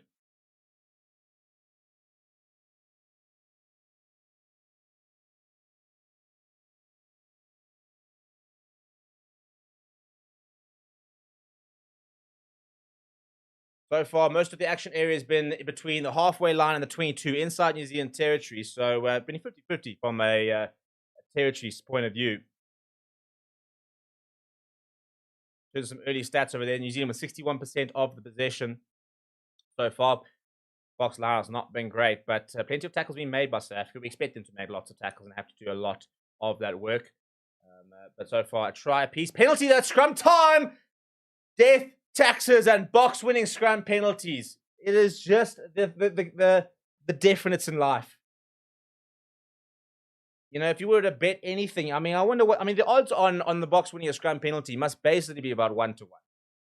There's no ways there's a market out there that's going to give you decent odds on box winning a scrum penalty, because it's inevitable. They're going to take the points at Jason, and it's going to be Jason Colby. Once again, he's got the kicking team.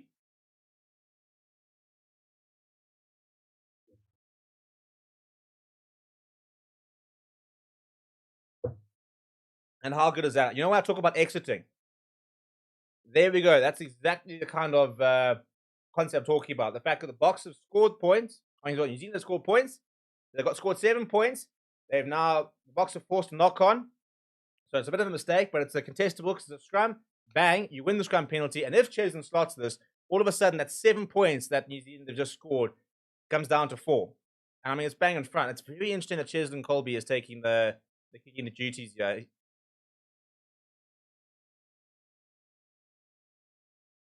And straight through the middle. So the Boks will retake the lead. That's what you love to see. The little kids getting involved, absolutely loving it.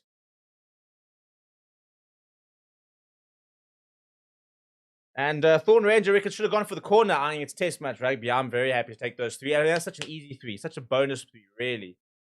Now to the right-hand side once again. Jasper Wiese underneath it. Will Jordan gives chase, and Jasper Wiese finds a bit of space on that side. Oh, he stepped on the line there.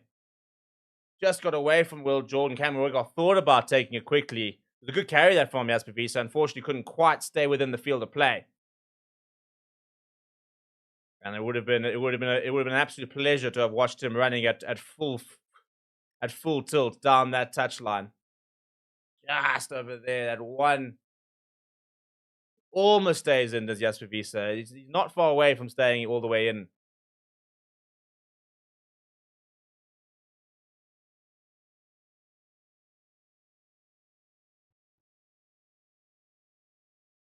Solid line up that time, and the All Blacks getting back into their work.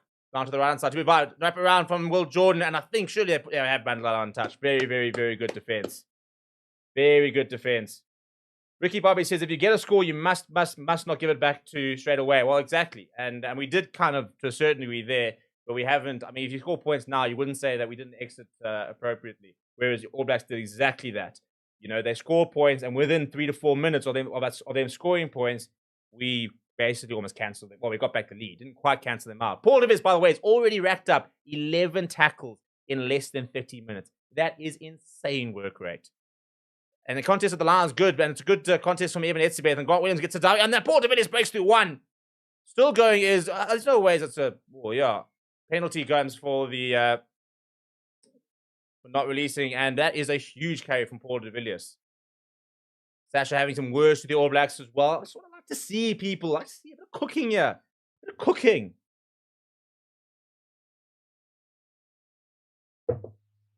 Love to see what the penalty count is so far. It'll be high.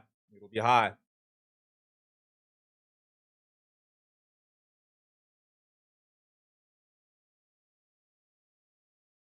I mean, someone was talking about the fact that, you know, it's death taxes and scrum things. Death taxes, scrum things, and Damian Willems under the high ball. Just, always an absolute guarantee.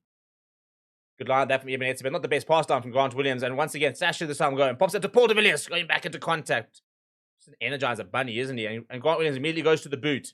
Sends it down. And Chesn Colby's have to get into his bike. Chesn Colby, oh, that's a great take from Will Jordan.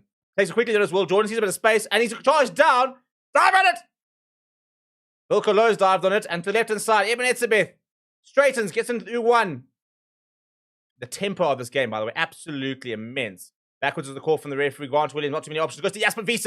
Jasper Wiese almost getting away from the tackle of Artie Savia. Ball almost pops up over here. Backwards is the call from the ref.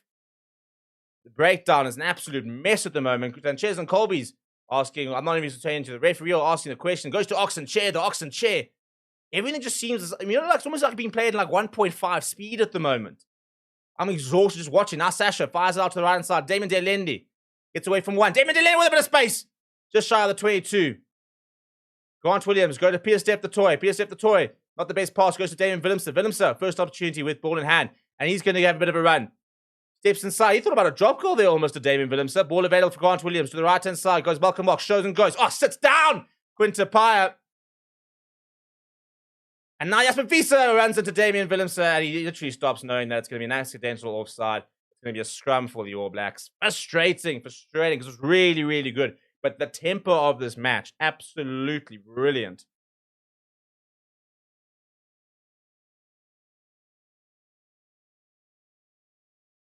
Having a look at this hit from Malcolm Marks. Bang! Sits down to provide that classic clutching in the air, which I think would be me if I ever actually wandered back onto a rugby field. Right, people, please do smash a like on the video. Please do subscribe to the channel as well. Big welcome to all our members. So right now, we've got a bit of a break, even during half time. If you become a member, you can go onto our FS Members Hub. And we've actually got some documents, analysis documents, battles to watch, some stats and the likes of that. And the whole idea is we create these documents so when you watch the game, you can kind of have a bit of a reference point of what to look out for. And myself, Ronaldo, did a big piece on Thursday about the breakdown, for example, the blitz defense and how getting that right is important. The Boks didn't get the blitz defense right in the first 15, 20 minutes, got pinged for offside, but the breakdown's been very, very strong so far from the Boks. And that's kind of been one of the negatives for the Boks as well as the positives. So you can get access to all of that. Huge, huge scrum. It's disgusting. And the penalty is there. If I'm ever left with my last 100 Rand, I would bet everything I owned. I'd bet my life on the Springbok scrum. You could bet your house, every single policy you own on the Boks scrum. It's just ridiculous. As that ball comes in, boom, Bill Cologne, Oxen chair. I mean, they're just folding them smack down like a deck chair. There are hotel workers that haven't folded half as many sheets as scrums the Boks scrum has folded. Right, here we go, Malcolm Marks. Come on, Malcolm, hit your man. And this piece step the toy. And he comes down, and I'm looking for the rolling maul. Got straight down. Penalty advantage for the Boks. Ball available for Grant Williams. Damien Delini wants it. Grant Williams pops it up. Coming around the corner is Vilko Low. Quadzilla. Another penalty advantage. Can the Boks make use of this? Jasper Visa. Getting quite close here. 5 meters out. Now goes under Estes and soft hands to no one. Unfortunately, Sasha goes up. And he's got a bit of a run to Sasha. Straightens. Big hit though coming from him. And Nokia adds his shoulder. Another penalty advantage. Pick up and go coming from Malcolm Marks. Your current World Player of the Year. For those who didn't know, Grant Williams looking at options. Will go to the right-hand side. Visa pops it up. Williamson, long pass out wide into the hands of Josh Morby. Will go back for the penalty. And right now, this is where you take the scrum. Scrum. You take the scrum. What are the chat server? Yeah, Paradox Records. Do y'all think a 15+ win mark by SA is possible? Well, we keep scrumming like this. Maybe. Ricky Bobby said, call the horse races. Release me on the Durban July. Craig Morgan saying, Steve, you played hockey, but I did move to hockey in fairness. I was a much better hockey player. That's why I said I'll get bounced like a bouncing ball. I walk back onto a rugby field.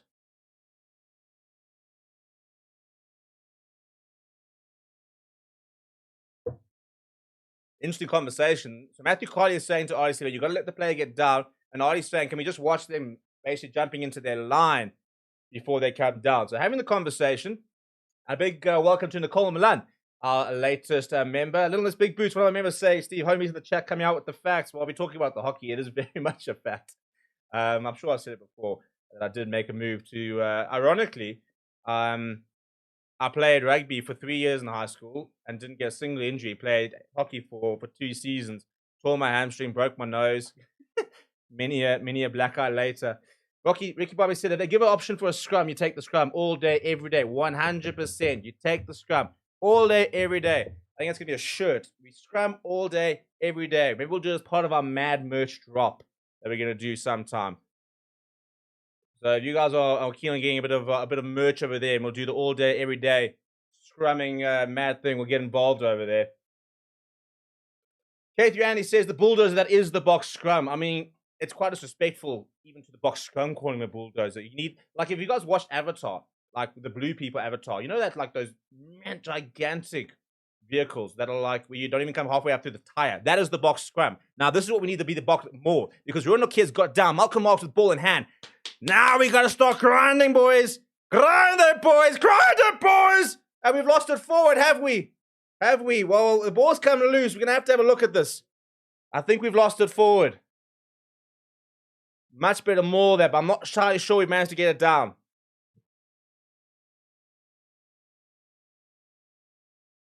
We'll double check is the call. We're gonna double check. The on-field decision is no try. Buddy, boo. Boo.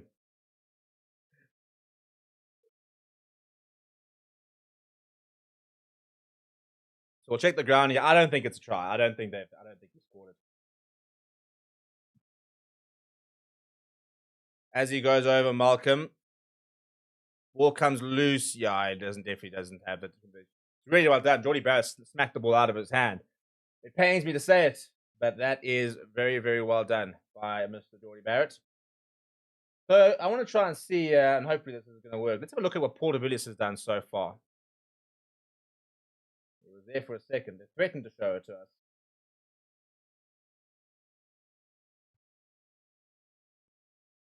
From New Zealand, I mean, I don't think that's much what they want to hear, to be honest.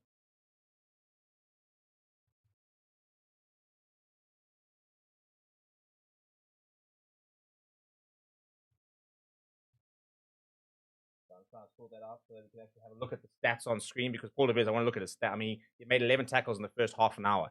That's insane. Very interesting, by the way, that if Curtly Arnson doesn't come back on, which is not what's looking like, is that Damien Delinde will have to play essentially a full game out to the outside centre, and Jesse Creel is going to have to go out to the wing, which is definitely not ideal. Ricky says Geordie is good when it counts. Yeah, I think he's absolute class. Is Geordie Barrett?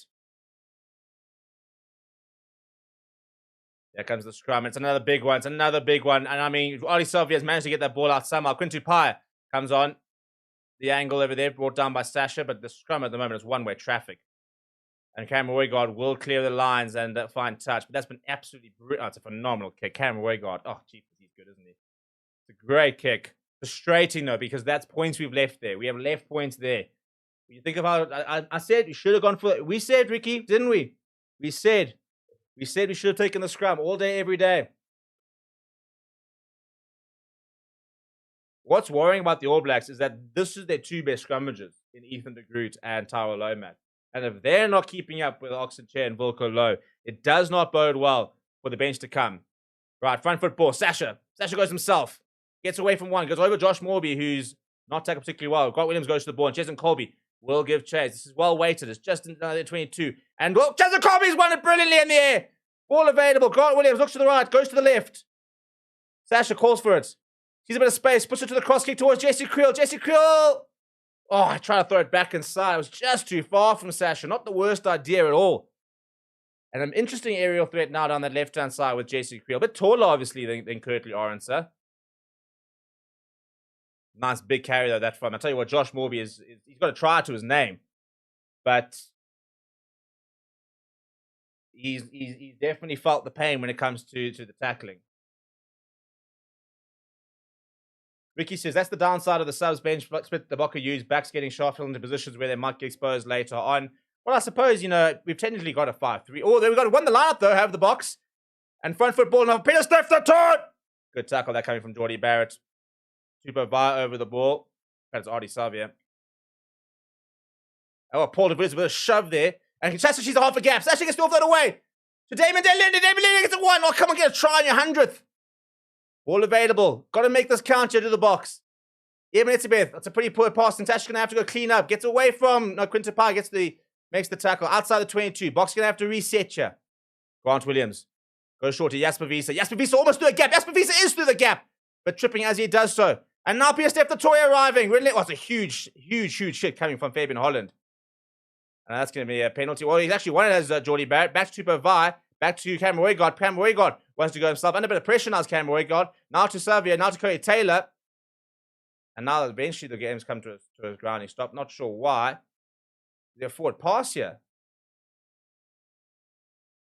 There's two players down. Or Ethan de Groot's down. Not somebody you want to see. Down, Ethan de Groot. And Josh Lord down as well. They're falling like flies with the All Blacks. And their physicality on display at the moment is... Yeesh!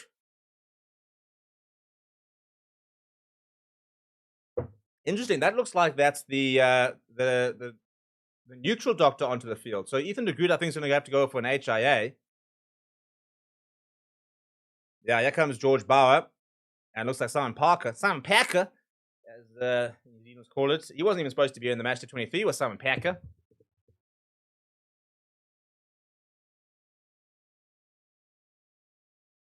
So apparently, by the way, word on the ground is that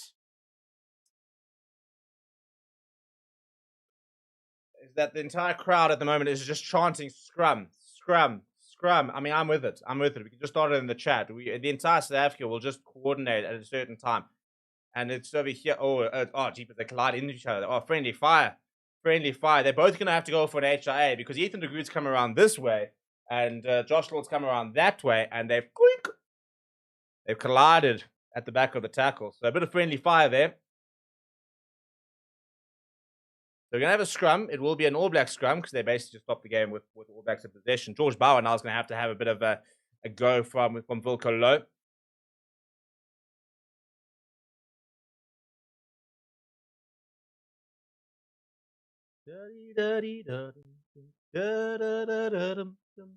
What a half. I mean, the frustrating thing at the moment is we've really dominated those last 10, 15 minutes. We haven't managed to get the points on the board. And you've got to start to take your points. We've not been getting enough points from the visits that we've had here in this space. So we need to make sure that we capitalize a bit better.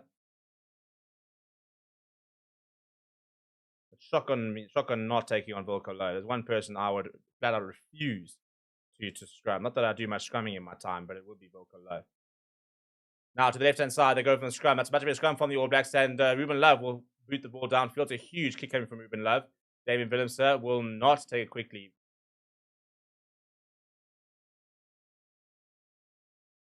So 2.5 minutes left. I'd like to see us with a bit of a bigger lead.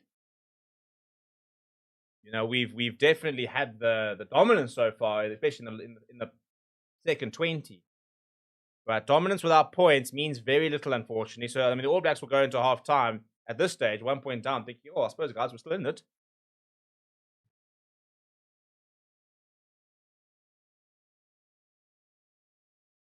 Another messy line out, but we do win it. And Grant Williams sees half a gap. Quickly closed. Oh, I'll tell you what, he almost thought about putting out his hand at Matthew Carley. Ball available there for Ches and Colby. He's got Jasper Wiese. Jasper Wiese, he just makes a couple meters. I mean, Jasper Wiese would move a wall back a couple of meters. Just every single time. I've never seen Jasper Wiese not make a meter or two. The day he gets moved, he gets hit backwards is the day we all hang up and we finish. We retire. Ball up though, and Jason Colby will give chase. Knocked backwards from the All Blacks, knocked very far backwards. And a lot of pressure now from Ruben Love. Ruben Love's going to be caught in the ball. A huge shit coming from Ruben, and that's going to be out. That's going to be a 10-meter line out for the box. And I want to see which All Black decided to knock that back, because he basically knocked that back into Benoni. Welcome to Suzette, the latest member of the FS Members Club. Over 30 members joining. Welcome to the vibe. I hope you guys are getting your match packs. If you guys are a member, let me know if you've had a check on the match packs. Are you watching with the match packs? That's why we do them. You know, you can look at some of the stats and some of the matchups and how to kind of see how it all fits together. That's the whole point of the match packs. Andre Pollard watching on, and now he's starting to duck behind the thing. Not doing media today, says Andre. Right, ball to the back, and Ruan Nokia wraps around because Jasper Wiese! Ball comes ripped in the tackle, though. So once again, another chance goes to begging for the box, and 30 seconds left. And looking to run outside their own, and right up against touchline comes Will Jordan, and he gets away from one as Will Jordan. Huge tackle comes from Ches and Colby. But 15 seconds left. They might be able to get into the halftime with 1 point. It'll be very frustrating if they do, the All Blacks. The Boks have dominated a lot of this half, but not been able to convert. And they just need one more carrier do the All Blacks, and they should be able to get into halftime. Yeah, that's going to be the whistle. Well, it's frustrating because we're going to go back. We're going to go into halftime with a 1 point lead, but it feels like we got the momentum. So not unhappy with the half. Not unhappy with the half, but I feel like we've left 5 points out there. You know, if we had gone into at 18 points to 12, I'd feel a bit better. But the scrums are working and the momentum is definitely there. The main thing is we had to do a bit of defending, but after that, we've put the All Blacks under a lot of pressure.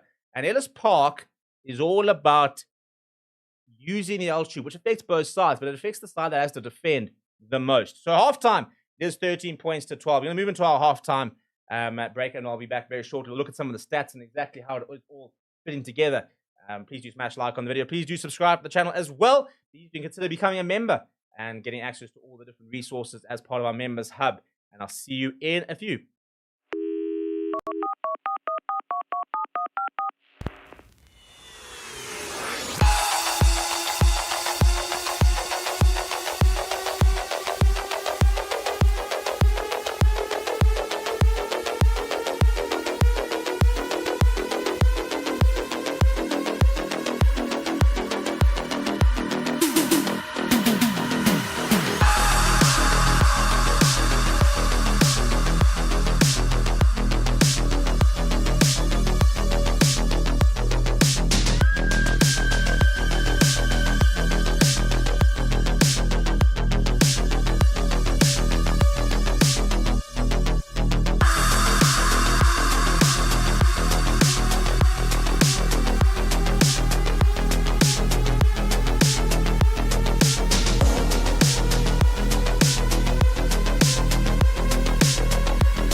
We're at half time, and there is only 1 point in it. So it's an interesting vibe because we're not dominating the scoreboard, but definitely feel like for the last 20 minutes we dominated that half. You know, the Josh Morby's try gets very, very frustrating given the fact that we were so dominant for a large part of that half, but we didn't quite manage to convert it to points. So I tell you what, it's an interesting encounter because there's definitely been a shift with the scrum.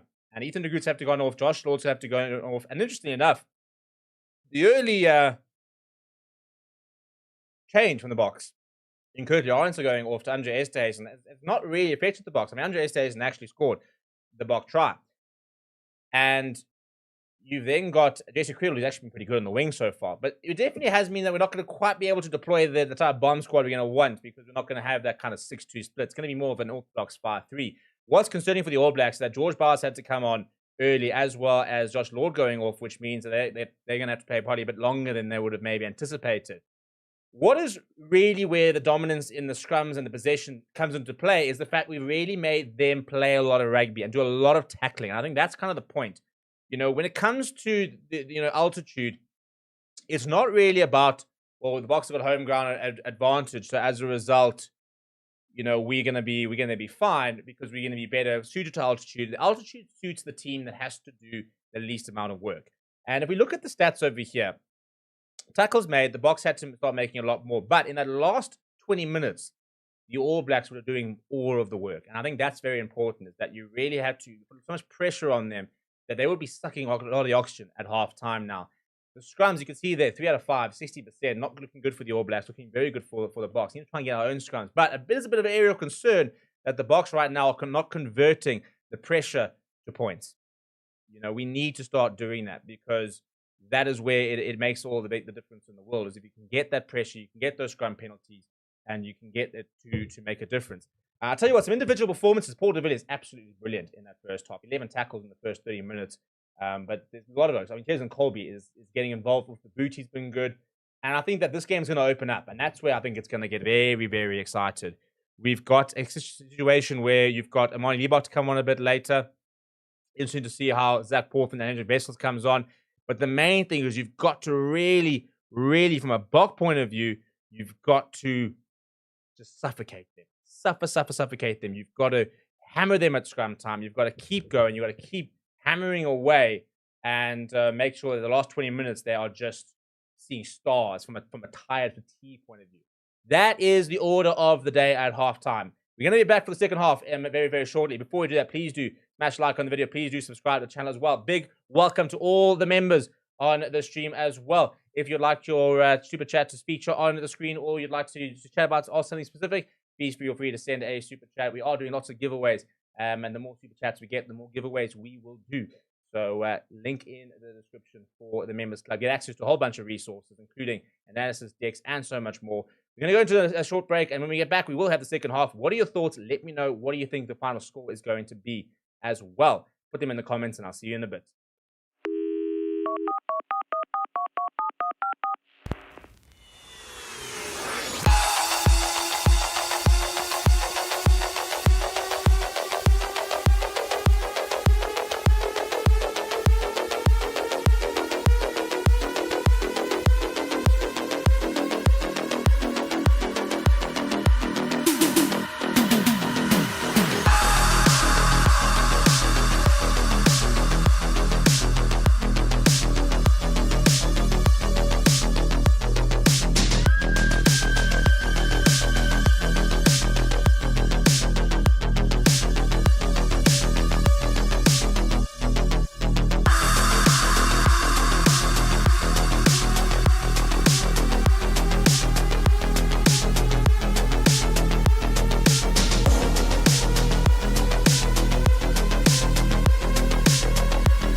Should we have a bit of fun, people? Because we do have kickoff for the second half. And welcome back to the stream. Ruben Love gets us underway. An early touch for Jasper Wiese. What a first half we had. And let's see if the Boks can really up the ante in the second half and convert the pressure that we had to points. That's the only thing we need to change. As Grant Williams goes to the boot early on. And it's squirting a little bit in the night sky. And knocked backwards, but into the hands of Malcolm Marks. Good contest in the air there from Cheers and Colby. Boks retaining possession in the second half over here. As Grant Williams goes to Sashfam Gamazulu. Sitting quite wide out here. Peter Steph the toy with a bit of space. But lateral eventually does straighten. Tucks in a couple of defenders. Does well over there. Now Grant Williams will probably look to work this way down the left-hand side. Work our way back and goes to Ebenetzibe. Steps inside. Grant Williams looking to go to the boot here. Big half to come, people. Are going to put a poll out very shortly.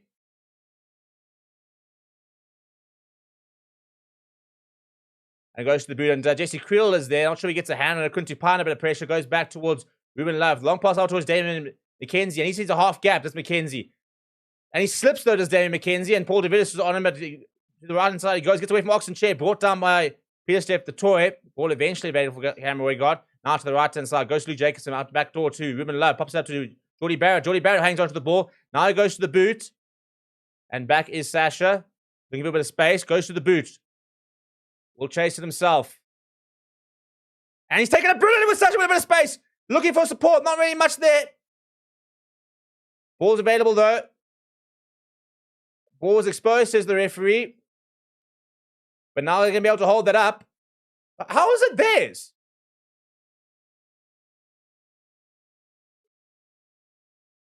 But he's not got the ball. Surely that's Grant Williams creating the ball there. That's a very weird call. Because he came up with the ball.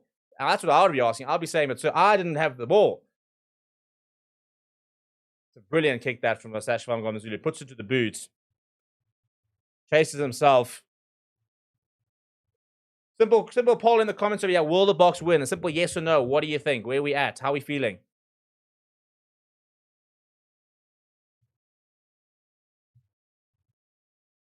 Well, scrum here early on in the second half. And interesting to sort of see how the All Blacks managed the scrum. What did they say at half time? What did they discuss?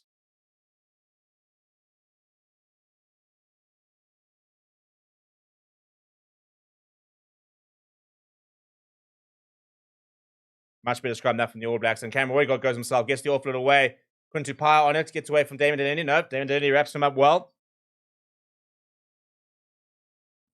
Now Wegard to the right-hand side.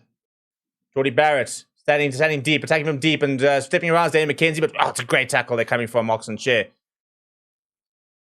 But behind the gain line, Cameron Wegard once his ball carriers come a bit closer. Now to the left-hand side they go. Cody Fatal and Lomax trying to break through. Over the ball, there's Malcolm Marks. Let go, says the referee. Missed that one this time. Standing in the pocket here is Ruben Love. But he's going to go to the boot himself as Cameron Wegard. Now, Jason Colby. And lost forward, I think that is from Jordy Barrett. Comes back to Jason Colby. Ball comes loose. Damian Willemse picks it up. Damian Willemse comes back inside. Pops it inside to Andre Esthuizen. Scored a try in the first half. Ball available for Grant Williams. Now, Jasper Wiese. On the halfway line now, the Boks looking to work their way down the right-hand side here. Ball available for Grant Williams. He goes short to Oxen Chair. Oxen Chair puts his head down. Nice strong carry there coming from Oxen Chair.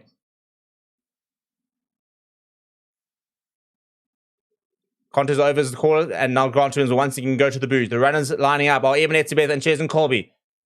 Colby will give chase. Going back here is Jordy Barrett. He's gotten it a bit wrong. It's coming back forward. It's not forward.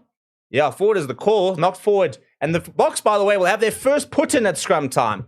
And this is where we start to really influence the game. This is why we go to the boot. Everybody sits there, and somebody in the chat was saying, the Boks keeping it boring. I'm sorry. I think if you go look at the kicking stats, the All Blacks have kicked probably more, actually. So it's not forward from World Rugby. Is that not then offside?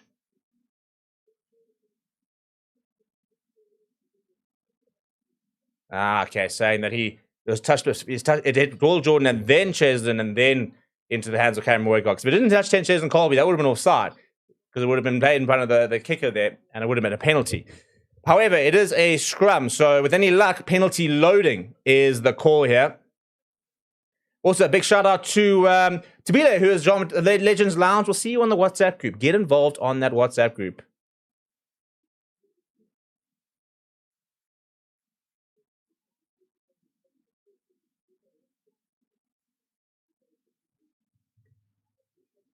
There it is. There's the penalty advantage. Grant Williams is snuffled up by Luke Jacobson. We'll go back for the penalty. Thinking of taking it quickly as Sasha, but no, we will not be doing that.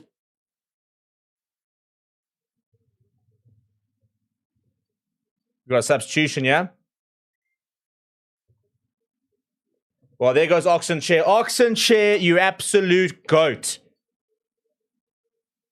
I mean, Oxenchair is making way. I mean, we weren't sure if he was going to be fit. Lots of people saying, should we be risking him? You know, he hasn't played. Like, this is a risk. Is he going to be ready? Is he going to be ready? This man was born ready. He was born into a world of cake and winning scrums. And what a performance from him. Absolutely epic from Mr. Retekovaditswa.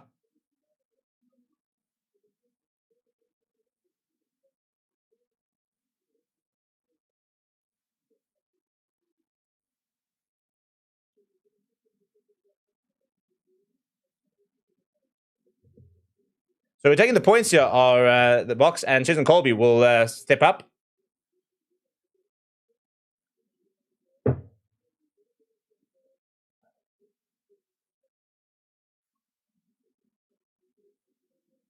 So box taking the points. I think this is a good move. Why not? Why not take the points? Put some points on. Probably should have taken the points a couple of times in the first half. There's nothing wrong with taking points. And that's looking pretty good. Looking pretty good. And splits the poles. You see, now there we go. Knock on, scrum, 3 points. Rinse and repeat.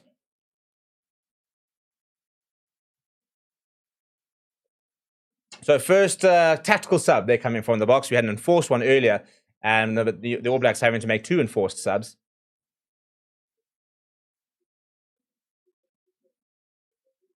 So Gerard Stennekamp onto the park. Now high restart that into the night star to Jasper Wiese. Takes it well. Now Jasper Wiese puts his head down. I'll tell you what, there are a few scarier things. You know, Donald Trump on Twitter and Jasper Wiese running into contact. 2 of the things that keep lots of people awake at night.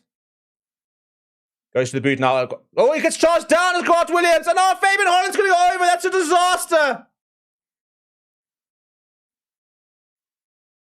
Well, and what did I say about exiting? What did I say about exiting? You score 3 points. You score 3 points. You get yourself a further lead. And then Fabian Holland charges Grant Williams down. Pickford regathers and goes straight over. Well, this is the question. People are going to... I mean, Eben Etzebeth was almost over for the same thing in the first half, and they said his timing was wrong. Are we going to look at this? This is the question. Are we going to review this from the TMO, or are we happy with this now? That's what Peter Steff the Toy is asking, saying, well, are we not going to check the timing over there?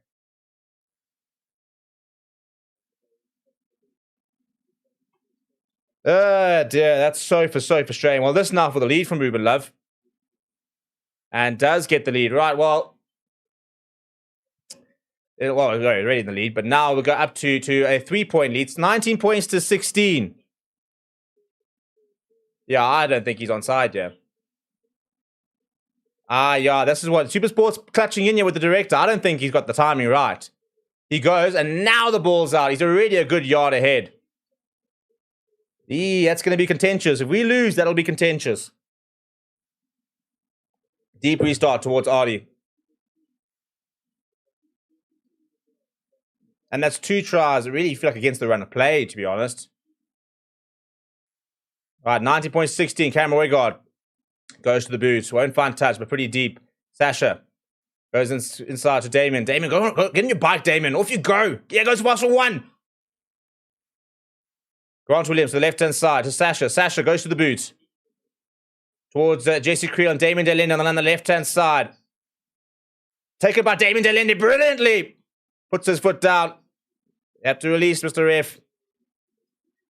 Grant Williams to the right-hand side they go. And Stennekamp gets his first carry of the evening, I suppose. Well, instead of let go, how about penalising him? And through the gap goes Jasper Wiese. Just brought down by Jordy Barrett. I tell you what, Jordy Barrett's played well. Quick ball from Grant. Goes short and Sasha left it behind. Knock on is the call. Knock on advantage is the call. Malcolm, get over and force the knock on. We want the knock on. Yeah, long pass out wide to Quinn Tupaia. on knock-on advantage.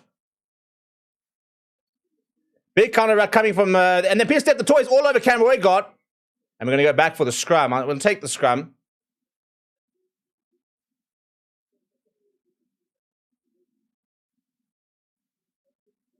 Very frustrating that to leave that behind from Sash. It was a great run and a great line being run by Jasper Wiese.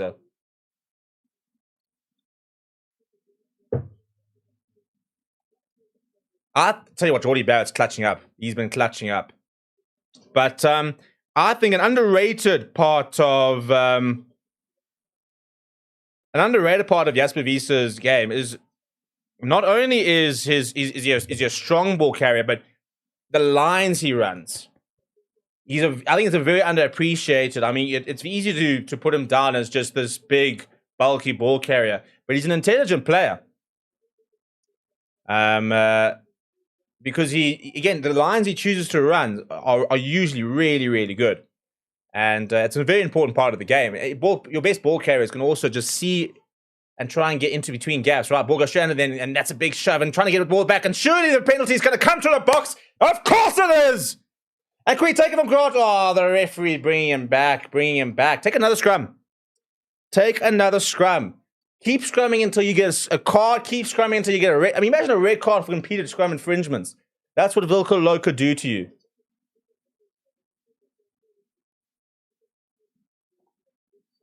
Ricky says, Jordan is finally playing to his potential. Easy, only Barrett deserving of the black jersey.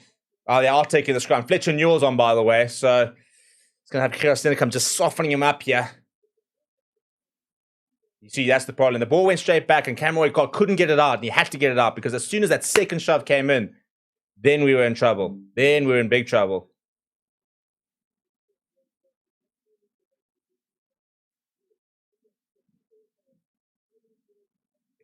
Yeah, this is the thing. You've got to get in. And now we go. They're taking the scrum. Get the penalty. Take another scrum. Get another penalty. Take another scrum. Get another penalty. Take another scrum. Gone straight down. Penalty advantage. Free roll of the dice. Grant Williams pops it up for Sasha. Sasha! Just 5 meters out. Gets back to his feet. He's just short. Oh, he needs to roll. Oh, hold up as the call. Ref, if he rolls, we can recycle. Come on, man. Come on, man. Come on, man. Convert this now. Your Rassie be going through the motions. If we win and he posts his heart rate stat, it's going to be pretty hectic.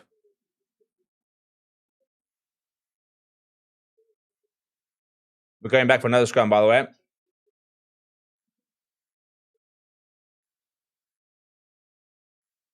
Jason Colby's having a word with the touch judge.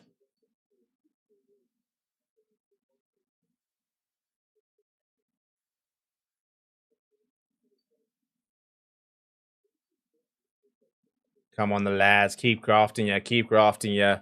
Got to turn this into points. This is the thing. You got to turn this into points. No point having this kind of scrum dominance. Right, ball is in. First shove, not great. It's gone down. Ball's available for Grant Williams. No scrum penalty this time. Andre Estason puts his head down. Nice big carry coming from him. Grant Williams, Peter Steph the toy. That's a good carry. 5 meters out of the box. Need to remain patient here. Just short. Just Ruan Nokia. Grant Williams looking for options. Slow ball. Back to Peter Steph the toy. Just short. Falls the wrong way. Manages to recycle. Now Damien Delende. Penalty advantage. Short is the call. Recycle. Slow ball. Grant pops it up short. Wilco low. Just short. Quickly. Sasha's there. Give it to him. Or give it to Jasper. Jasper wants it. But Grant Williams doesn't need. Oh, come on. They've called it, yeah. It's a bit of a fight. There's a bit of a scuffle here. Damien Delende getting stuck in. Ruben Love and Sasha getting to know each other, saying, hi, I believe you're the best number 10 in the world. And Sasha says, yes, I believe you're the next best number 10 in the world coming through. That was the conversation, factually, between those two. Rusty, by the way, has not started barking. I think Dwayne Jamir's probably like turning his radio down, going, Rusty, I need you to give me a break here on the ear. Penalty advantage was a forward pass. That's why we stopped. Surely the call is another scrum here.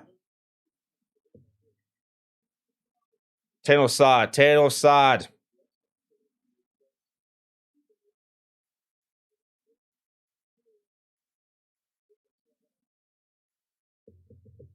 Are we going to take the 3 points? No, not taking the 3 points. Yeah, we're going to have a go here at scrum time.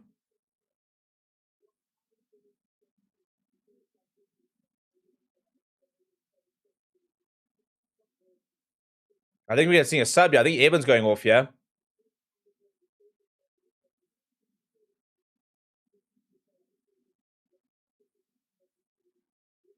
Oh no, the call here. Oh no, it's sorting out his butcher. Is I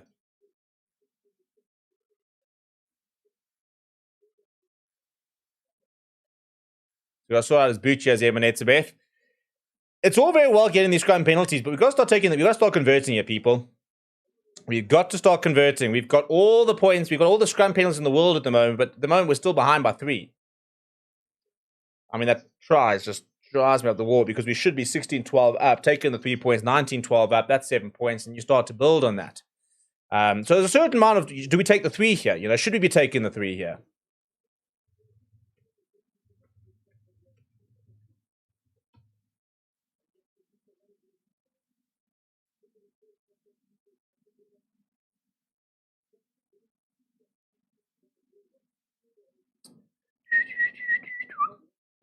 Right, how are we feeling, people? How are we feeling? I mean, the poll at the moment with 902 votes, so it's 83% saying that we've got this on lockdown, no stress, we're going to win. I'm not sure I'm as confident at the moment. I mean, a bit antsy. We're dominating the collisions at the moment, but we got to turn that into points.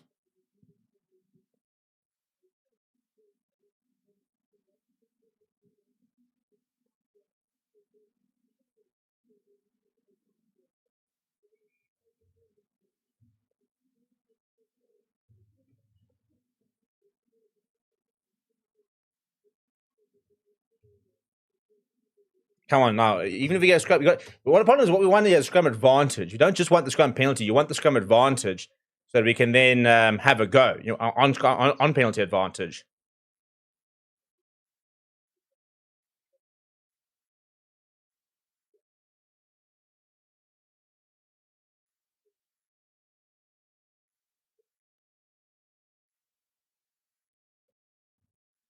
Come on, lads, get the ball and get the scrum penalty here. Well, it's an All Blacks penalty, and you see what I mean. You've got to start converting this into points. It's all very well having these scrum penalties, but we got no points out of it. Not happy is Rassi, but this is what I'm saying. You take the 3. We should have looked to take the 3. It's a big moment that in the game there from the All Blacks to win that scrum penalty.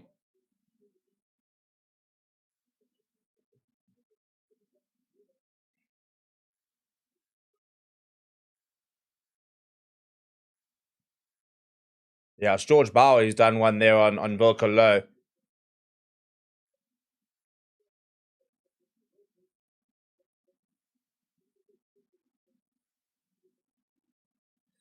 Ah, dear. Come on, people. We've got to start making this count here. Kubo Vaya takes a good line out. Asafo Mao on, by the way. Looking for the rolling more here, the All Blacks.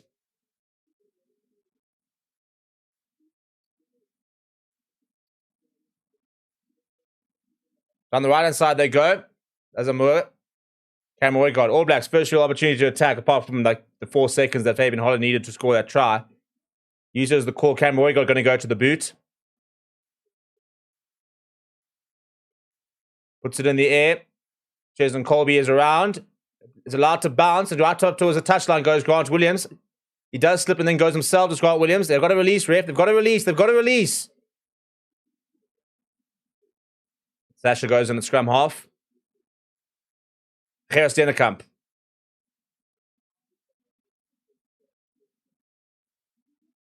Uses the call. Grant Williams has to go digging. He's going to go to the butcher. Right, there goes Cheslin Colby and Peter Steph the toy as well. Taken very well, though, by Will Jordan. Will Jordan got rid of space. Will Jordan gets it under. Damien McKenzie bursts straight through. Goes on the middle. Sasha can't get the tackle. Damien Willemse, he's knocked it backwards, but he's going to be scored. But no, he's not. He's missed it. We're going to have a check here. I think Damien Willemse has done absolutely phenomenally here. And that's where the All Blacks are dangerous. punching a gap over there, misses the tackle to Sasha. Damien Willemse gets back. He knocks it back. It looks like he actually knocks back into the path of Cam Roygard, but I think Cam Roygard might have missed it. Yeah, the call is no try. We're seeing if Cam Roygard might have gotten a touch on it. He's not convinced as Cam Roygard. I think he's missed that. I think he's missed that.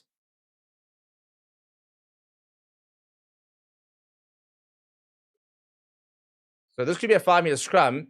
Damien Willemse manages to knock that on as he was basically diving to make the tackle on Damien McKenzie. And he misses this. Yeah, he does. He doesn't get anywhere near it, does Cam Roygard. Ball bounces away from him, and then Grant Williams grounds it. So that's going to be an All Blacks 5-meter scrum. Not out the woods, but Damien Willemse has done phenomenally there.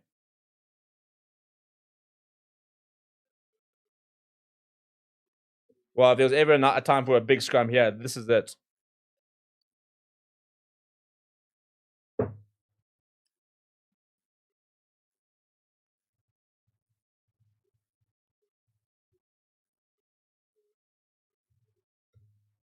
Well, big change here. Kobus Reiner coming onto the park and replacing Grant Williams.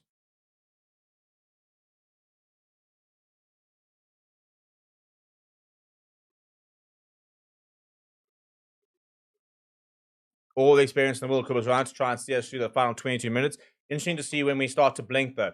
Because at this stage, just the one sub within the pack, which was Oxenchair, which I think we all knew was going to be a shorter outing for him, given the fact he is coming back from injury. But when do we put on Zach Porthen? When do we put on Jan Hendrik Wessels? When do we unload Kobus Wiese? When do we unload Marco van Staden? That will be the big question here.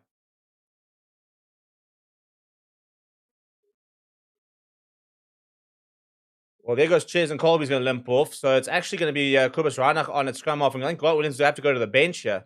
Oh, unless we put Marty Liebach on, I suppose. Yeah, so Grant Williams has actually gone onto the bench. Ches and Colby's limped off. That's really frustrating. He's been so good tonight, Ches and Colby.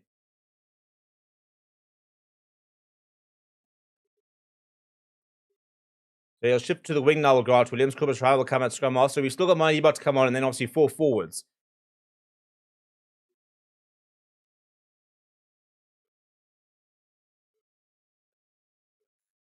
And this, I think, will be the biggest thing about this 4-test series. I mean, Ethan de Groot, for example, and Josh Law, those are genuine concussions, same as Kurt Lawrence. So that's out for the next test. Artie Sylvia breaks off the right-hand side. Big tackle coming from Sasha as well as Jasper Wiese. Cam Roy goes to the right-hand side, and then straight through him, Jake. And see how easy that is?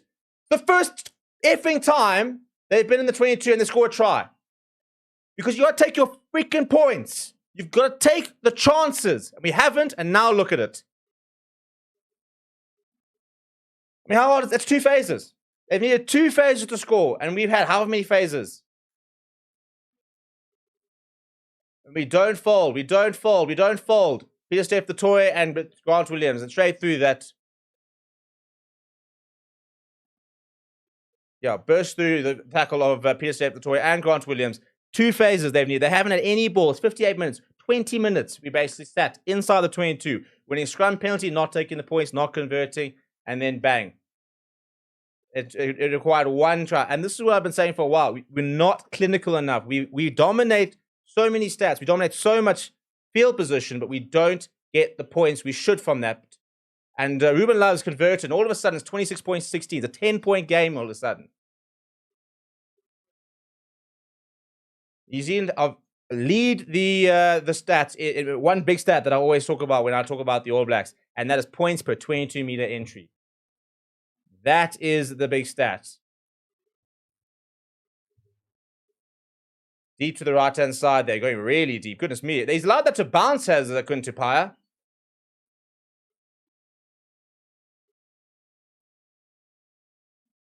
Scrum halfway. So now he's put it too far, Sasha.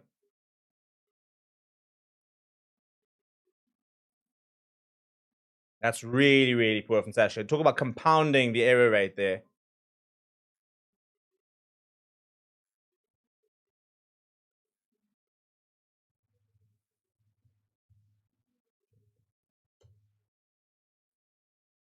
Well, here we go. Here comes Marco van Staden. I think we got to roll on some subs here, Rassi.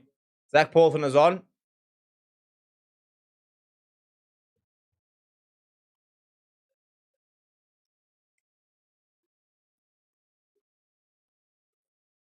Well, there goes Paul de Vries. Good game for Paul de Vries. Very, very solid game.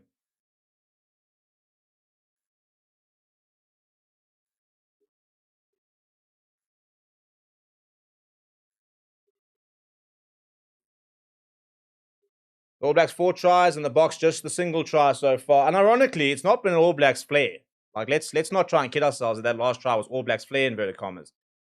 Yeah, to get in there was a decent go, but I mean that's just a missed tackle. But he's goodness me, Will Jordan, that is awful. And now Grant is back inside Kubus Reinach. What the F was that? What was that? Knock on advantage, and he's just caught the ball and run into Grant and out.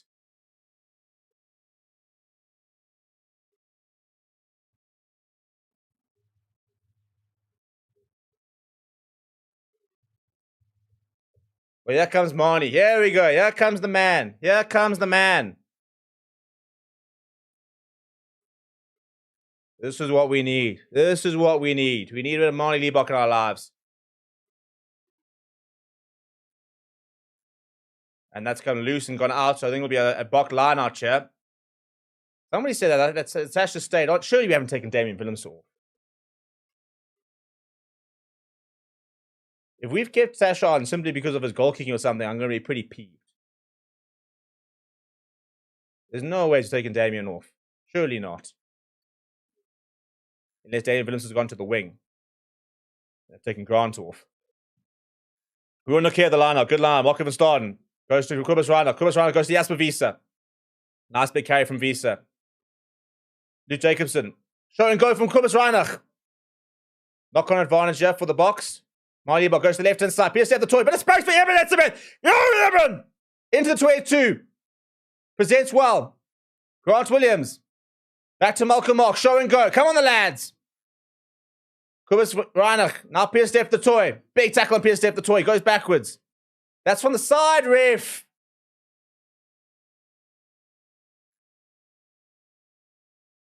Matthew Carley, get involved. Like, you can't sit there and say, no. He takes it, and then you go, stop. Scrum. What was that? What was that?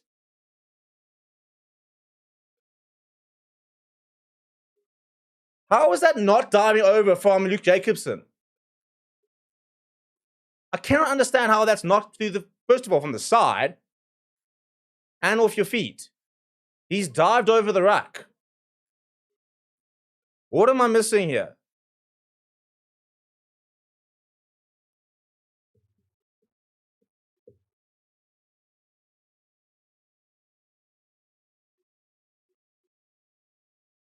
So break and play here, and eventually come back with a restart.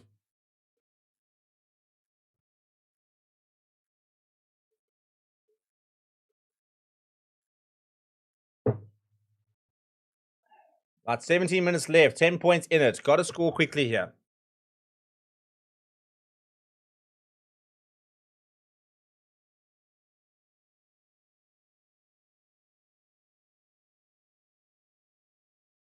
Oh, here we go. You see, that's what I said. That's what I said. TMO, check for foul play, which caused a knock on. And this is Luke Jacobson.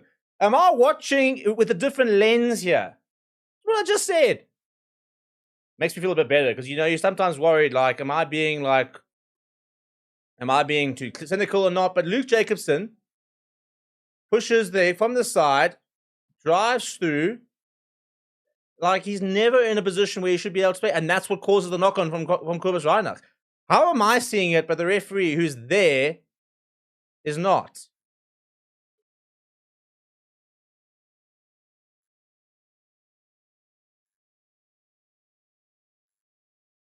Well, they're not seeing it as foul play. They're saying he's trying to get through the ball, and it's in the way. The fact that, yeah, I'm not going to go there.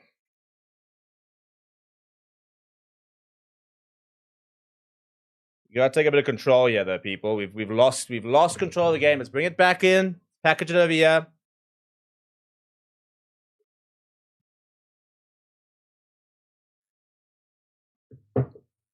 Now, can we take a bit of control here, people, and convert the points? We had about 15 minutes where we dominated everything, and we didn't take the points, we didn't convert. And it's been a growing concern over there. Now, let's pop straight up. Ball is available for Cameron Roy. To the right-hand side. Jordy Barrett will thump this downfield. And finds touch. And will you take it quickly? Yes, Sasha's still on the park. Damien Williamson is as well. Sasha, seeing a bit of space. Looking for that 50-22. That needs to slow it down. Bounce awkwardly into the hands of Ruben Love.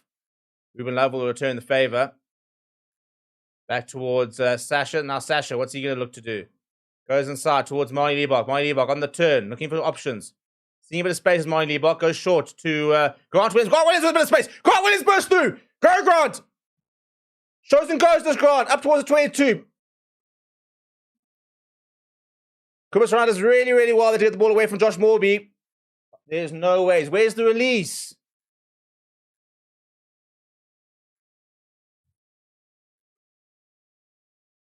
The soft skills. Kubas around us come on and not added much value here, to be brutally honest. And I worried about that when he at Argentina, where I thought he had one of his worst games.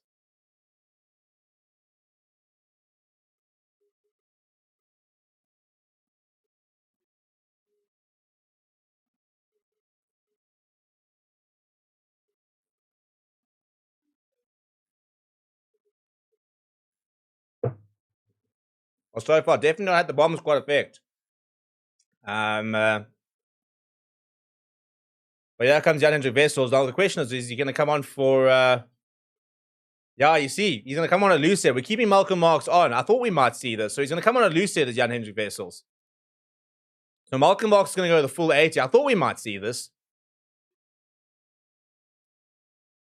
And we've stolen the line out as Eben Etzebeth. Malcolm goes it out to Step the Toy.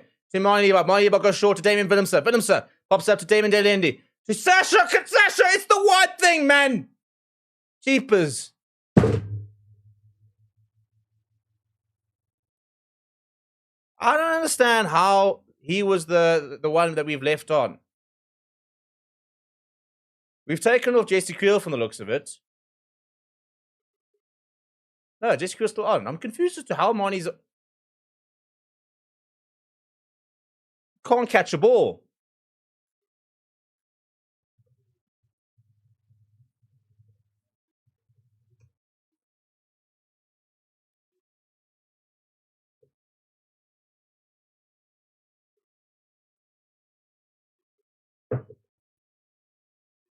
Good last deal.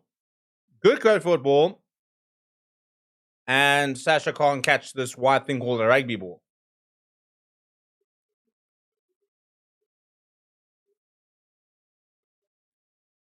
Now to the right-hand side.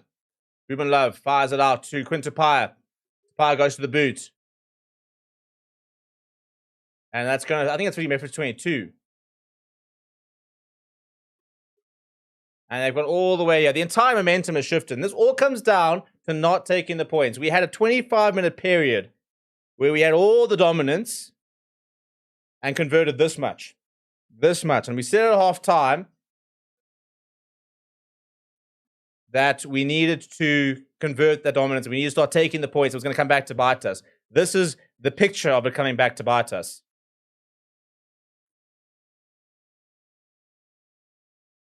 Well, they've lost it, have they? Jasper Wiese comes away with the go, Jasper! Jack Paulson on the ball now.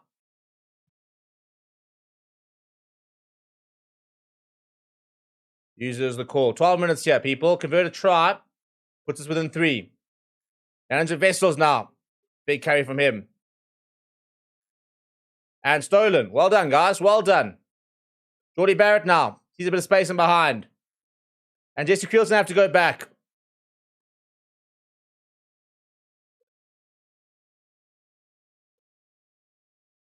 Turnover ball from the All Blacks. And then turnover ball from the box. And Matthew Carley has blown his whistle. What's the call here, Matt? No, he's going to the touch judge.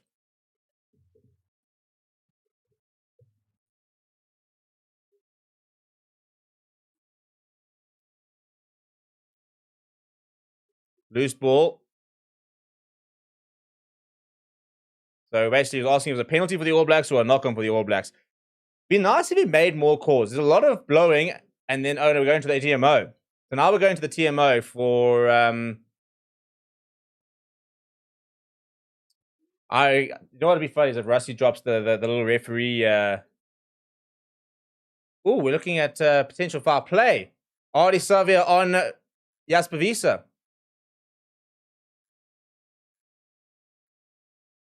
turns around Jasper Wiese, Artie Savia. Oh, shoulder to head contact. Burn him!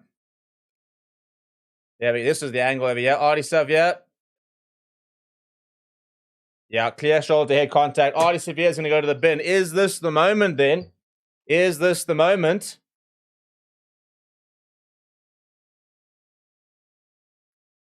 So Artie Savia is going to be pinged for a hard tackle. We're going to go back for the penalty of the hard tackle.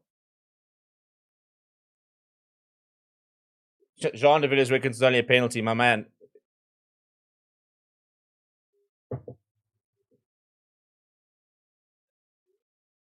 So they're not seeing it as foul play.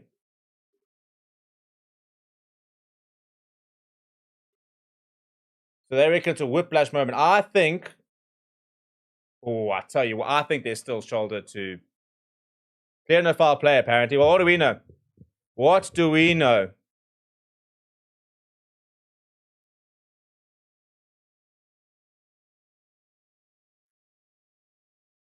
Oh my goodness, we're watching half the sodding game here. Whatever the call is, make the call. So we just checked this. Now we're checking something else. Now we got to go check something else. Then we got to go check something else. Then we probably have to go back to the 55th minute. And then we need to go and check something over here. Then we can go back to the 44th minute. And we can go and check on what's happening there.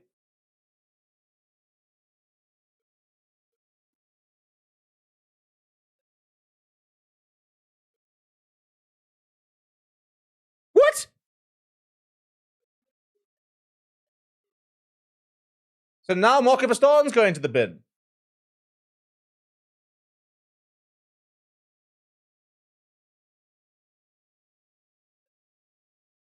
I mean, we can go and look at the rest of the half as well if you have. I mean, goodness me, the process here. Not even about the poll, but the process there. We're gonna have a timer. We're gonna have a TMO timer for the next stream.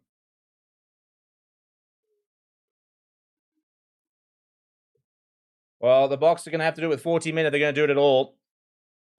The All Blacks are choosing the scrum. That's a big call.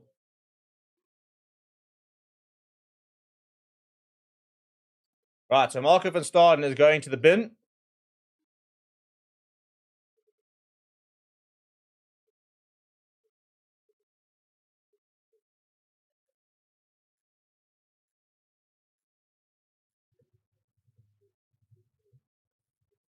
Well, do yourselves a favor. Watch out for the Rassie Erasmus presser later, because it's going to be big. Big, big, big, big. I don't think the man's happy.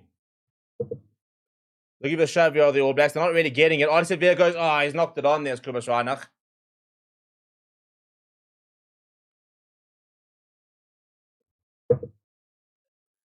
Another yellow card. Well done, Kobus.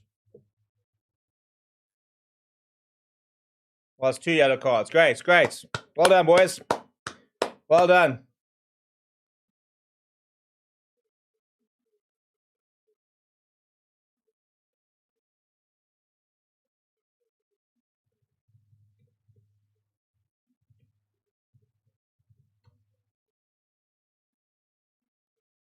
I'll tell you what, Kobus Reinach did not have a good time against Argentina. He's come on today. I think he's run out randomly.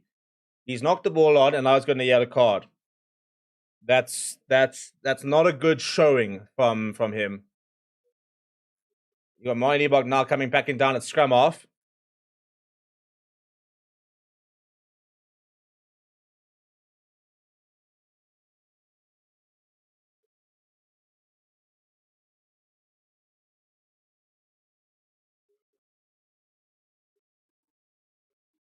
And Marnie Liebach's on there. He's done quite well, actually, I think. And Cam Roygo's come with a long pass out wide. There's going to be a massive overlap because we're down to 13 players. And Will Jordan's towards the corner. Throws it back inside, and Jesse Creel will run it out. Advantage is over, says the referee. So it'll be a All Blacks lineup. We're hanging on here.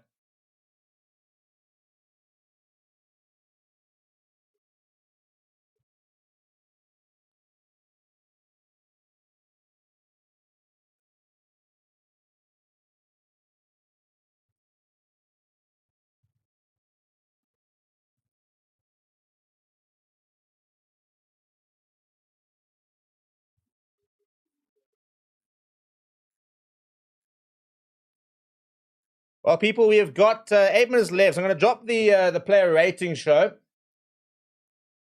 Link to my picks where you can go and rate the players. It's gonna be a fun like that. When the Boks lose, that gets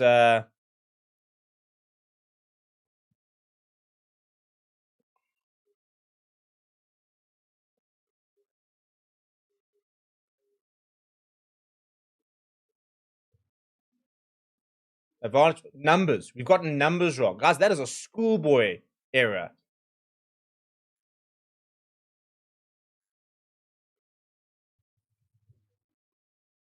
Another penalty ball. I mean, this is gone. The game's gone here. The game be very gone, and this has been torrid. I mean, that's probably the worst half an hour I've seen us play in a long, long time. And I said it off time. We didn't take the chances. Even in the first 15 minutes, we didn't take the chances, and that's the difference. It's just accuracy. Well, yeah, comes Kruber's visa with 7 minutes to go. I mean, I don't really see the point in that. To have him on the bench in the form he's in and bring him on now is a waste. It's a complete waste.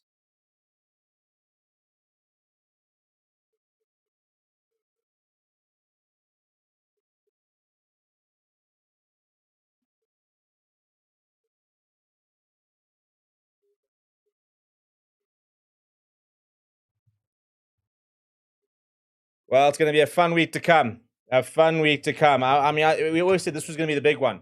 I think a lot of the series is going to be decided by this.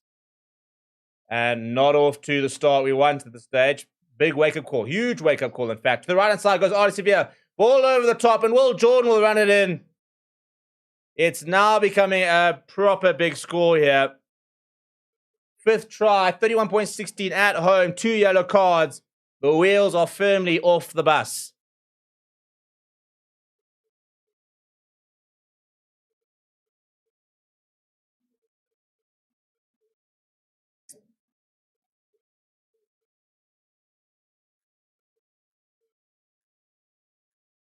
Cheapers, by the way, final attendance on a very, very, very interesting note. 60,592 people. That's a proper.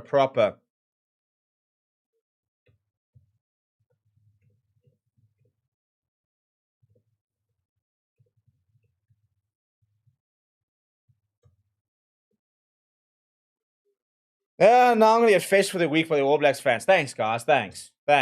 I'm gonna have to send my therapy bills to the Boks. That's a great kick, by the way. That's a brilliant kick.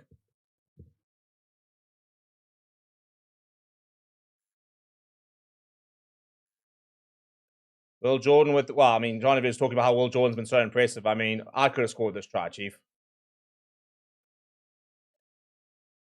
Well, short restart, not backwards and then not forwards, I think. Welcome Ox came away with it. No, said the referee. Well, this would be a comeback of all comebacks if we were to win from here.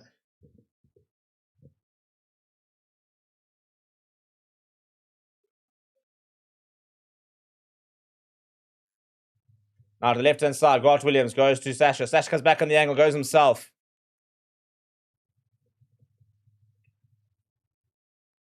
Jasper V. So he's probably the few players who's played well.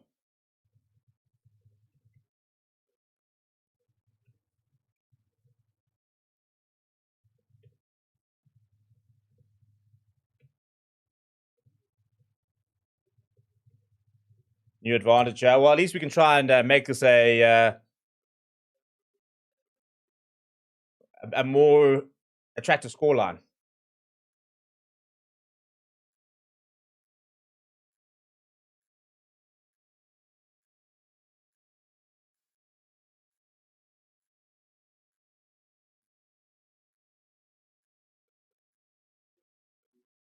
Yeah, and this is the whole thing. It's about getting on the board here, isn't it?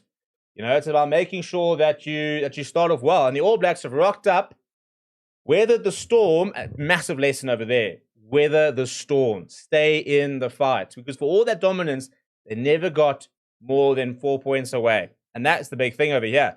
So you guys can go start rating the players.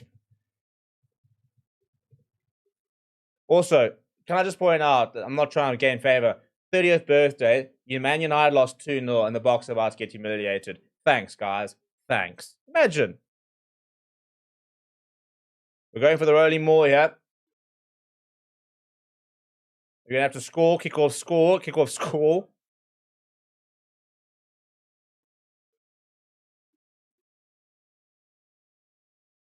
Now, back on the angle, I'm poor Damien Delinde on his 100th game. PSF the toy. Oh, and then lost forward. Lost forward. That's so poor. Yeah, the second half has been one of the... And then a penalty because you compound it.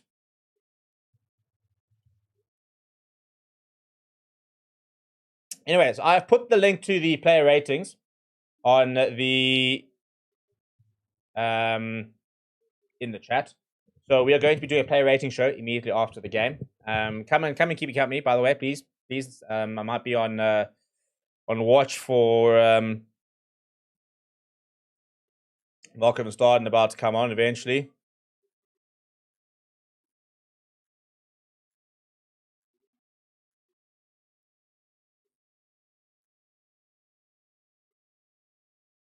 Well, you guys charged us a small fortune to go and fill up Ellis Park. The fans rallied and filled up Ellis Park, and then you gave us this performance.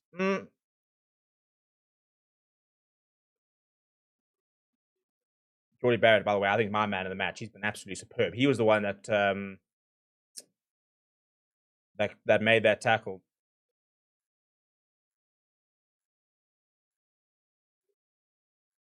So 1 minute to go, and it's going to be a game to forget for the Boks.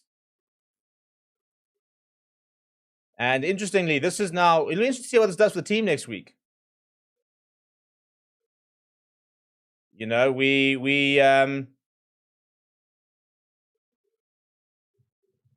I think this is one of the most significant All Black results in the last 5-6 years.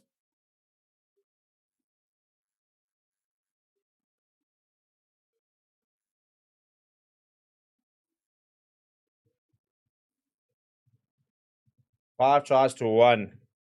Marnie, ball over the top. It's a great pass out towards David Williamson. David Williamson with space. David Williamson steps inside.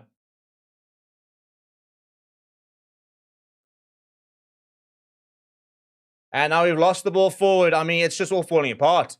It's all falling apart. Scrum advantage, and that will be that, people. No, they're not even going to take the scrum. Well, probably one of the worst Bok performances we have seen in recent history does come to an end. Absolutely awful from the Boks. And look at the celebrations from the All Blacks. Right, people, we're going to see you guys very shortly on the player rating show. It's not been a fun match to watch. Let's go and get into it. Let's get stuck into it and let's get involved. People, please do smash a like on the way out. Please do subscribe to the channel as well. Thank you very much for joining me throughout what has not been the most exciting